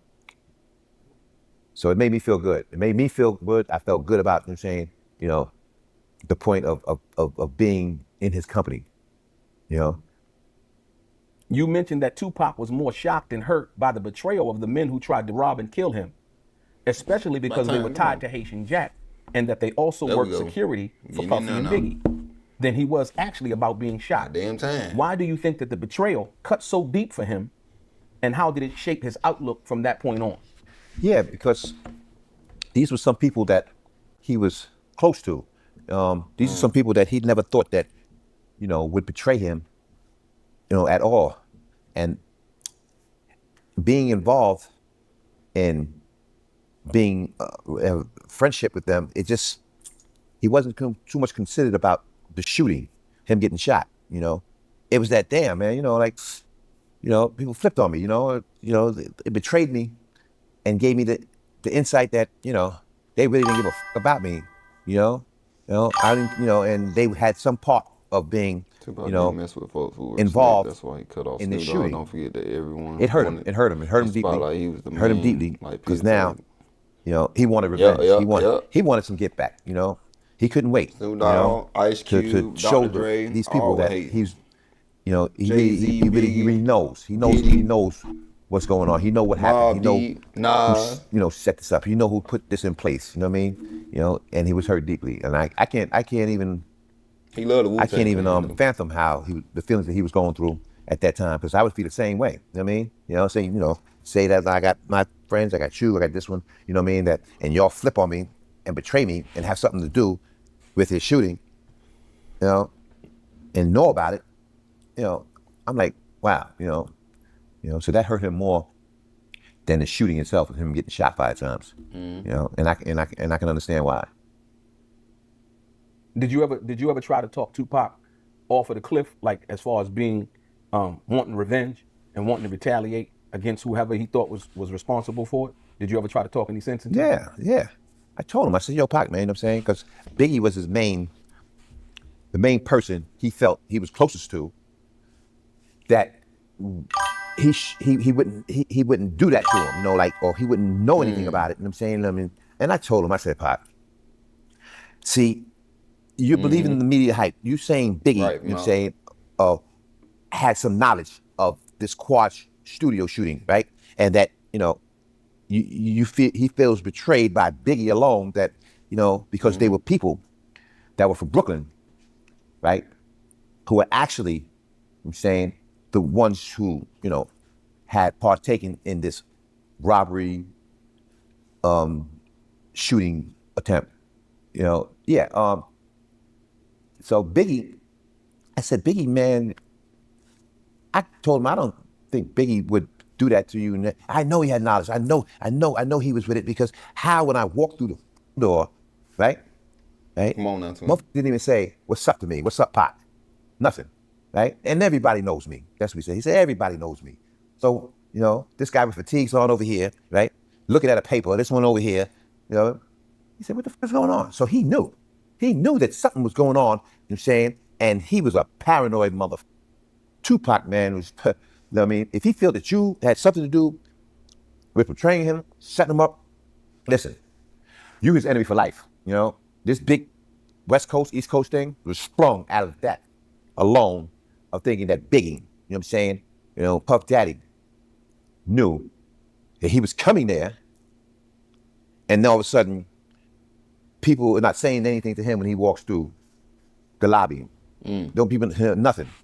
And he felt it, he sensed it, and ain't no way in the world Tupac is ever gonna believe anything different than what he felt, that Biggie should have protected him. He should have informed him. He should have, if he's his friend, he knew that these were Brooklyn stick-up kids, right? He knew that Biggie had influence, and ain't nothing moving. Brooklyn is not going to, Biggie's not going to have anything not to do with anybody from Brooklyn. That's what's his whole mindset, you know? And, you know, I tried to talk to him. I said, you know, Pac, I agree on that shit. Then I agree with his ass on that shit. I think me personally, he talking about you don't believe. I believe Big did. I believe Big knew what the fuck was going on. Me personally, I don't know about how y'all feel about it.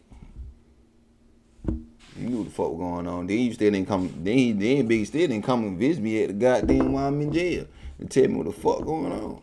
Hey, Stop the cap.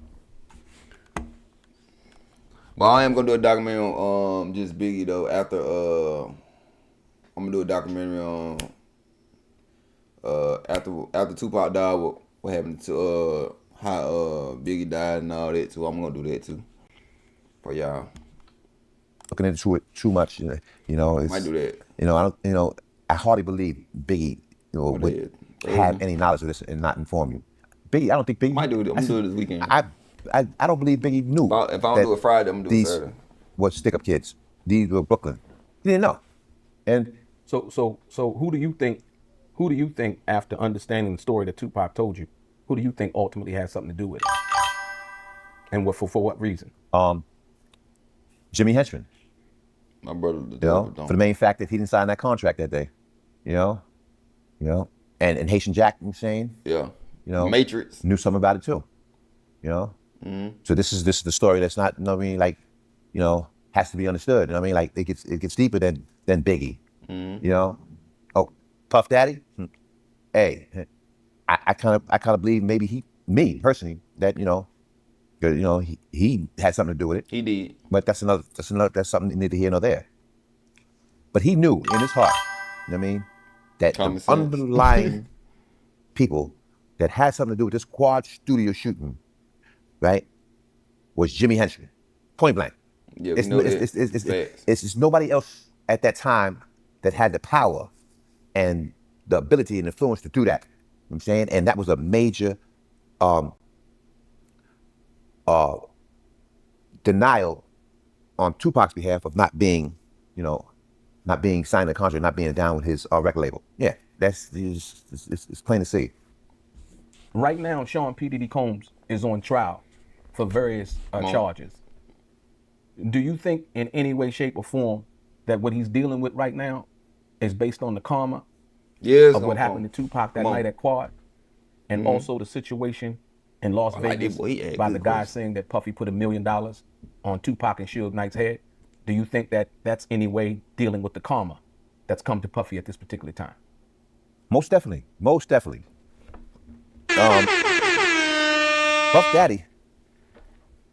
Puff Daddy is actually sowing what he reaped, right? He is in his position, from my perspective, because of the foul underlying he's been doing for so long, right?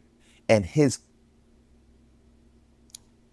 stance with being Tupac's enemy, right? Yes, it's karma. It's karma at its most unexpected version. Karma because now look at the way that things are being situated now. You know what I'm saying with Puff, so much garbage and so much trash and so much foul is being thrown at him. It puts him in a position where it's that, you reap what you sow. You know what I mean? Like, yeah, you got it coming to you. You know what I mean? Like you weren't the most jealous and fairest person. You were doing some shit. You were doing some shit that, you were crossing so many people and putting so many people in situations and your name is on these tags, with people getting killed and shit like that. You know what I mean? So yeah, it's karma at its best. Thank you. Ladies and gentlemen, Donald Richardson, the all right, that's the end of that shit. Results. What y'all think? Chat? What y'all think? It took forever to get to Tupac and Biggie shit. God damn, that really came. We really came to hear that shit. We didn't hear too much about your head. We wasn't hear about Tupac and Biggie. Hello. Hello. God damn. But I do appreciate everybody coming through tonight. I hope y'all enjoyed. I hope y'all had fun, man. I really appreciate everybody. If you like, comment, whatever. I do appreciate y'all though. But tomorrow is Jay-Z versus Mobb Deep. My first reaction to both in the 90s. Why they started the beef, what happened, what led up to it, and all that. I love it, man. It's uplifting, my brother, and thank you. I appreciate you, Mark, man. You got them, came in here and did your thing, bro. I appreciate you. Dropping knowledge, giving me that. I hope you come in tomorrow. It's gonna be Jay-Z versus Mobb Deep. Hope I see your face again. Well, I can't see your face, but hope I see your text again, things of that nature. But I appreciate everybody. Y'all make sure y'all look at my posters. I'm gonna post what I'm gonna be posting tomorrow. I'm gonna do Jay-Z versus Mobb Deep, and I might do I wanna do what's another one I wanna do? Hold on, we gonna look real quick. That's another one I wanna do too. Okay, we got the one with Haitian Jack. We got the one with Haitian Jack said about Tupac. We got that interview. If y'all wanna watch that, we might do that this weekend. Haitian Jack He did an interview. He talked about Tupac. Talking about if you would have heard Tupac when the Machiavelli album came out, if you would have heard what Tupac said about him on there, he would have did something Tupac when he was live. He still was live. Shit type shit. Like, we gonna get into that. Then we got the Biggie thing coming up. Then as we do all the goddamn 90s, I'm still do all the 90s. Oh, we gotta do NWA. I've been telling y'all we gotta do NWA. I gotta find a video. NWA got too many damn guns and they got their videos. God damn, they trying to get me crossed out.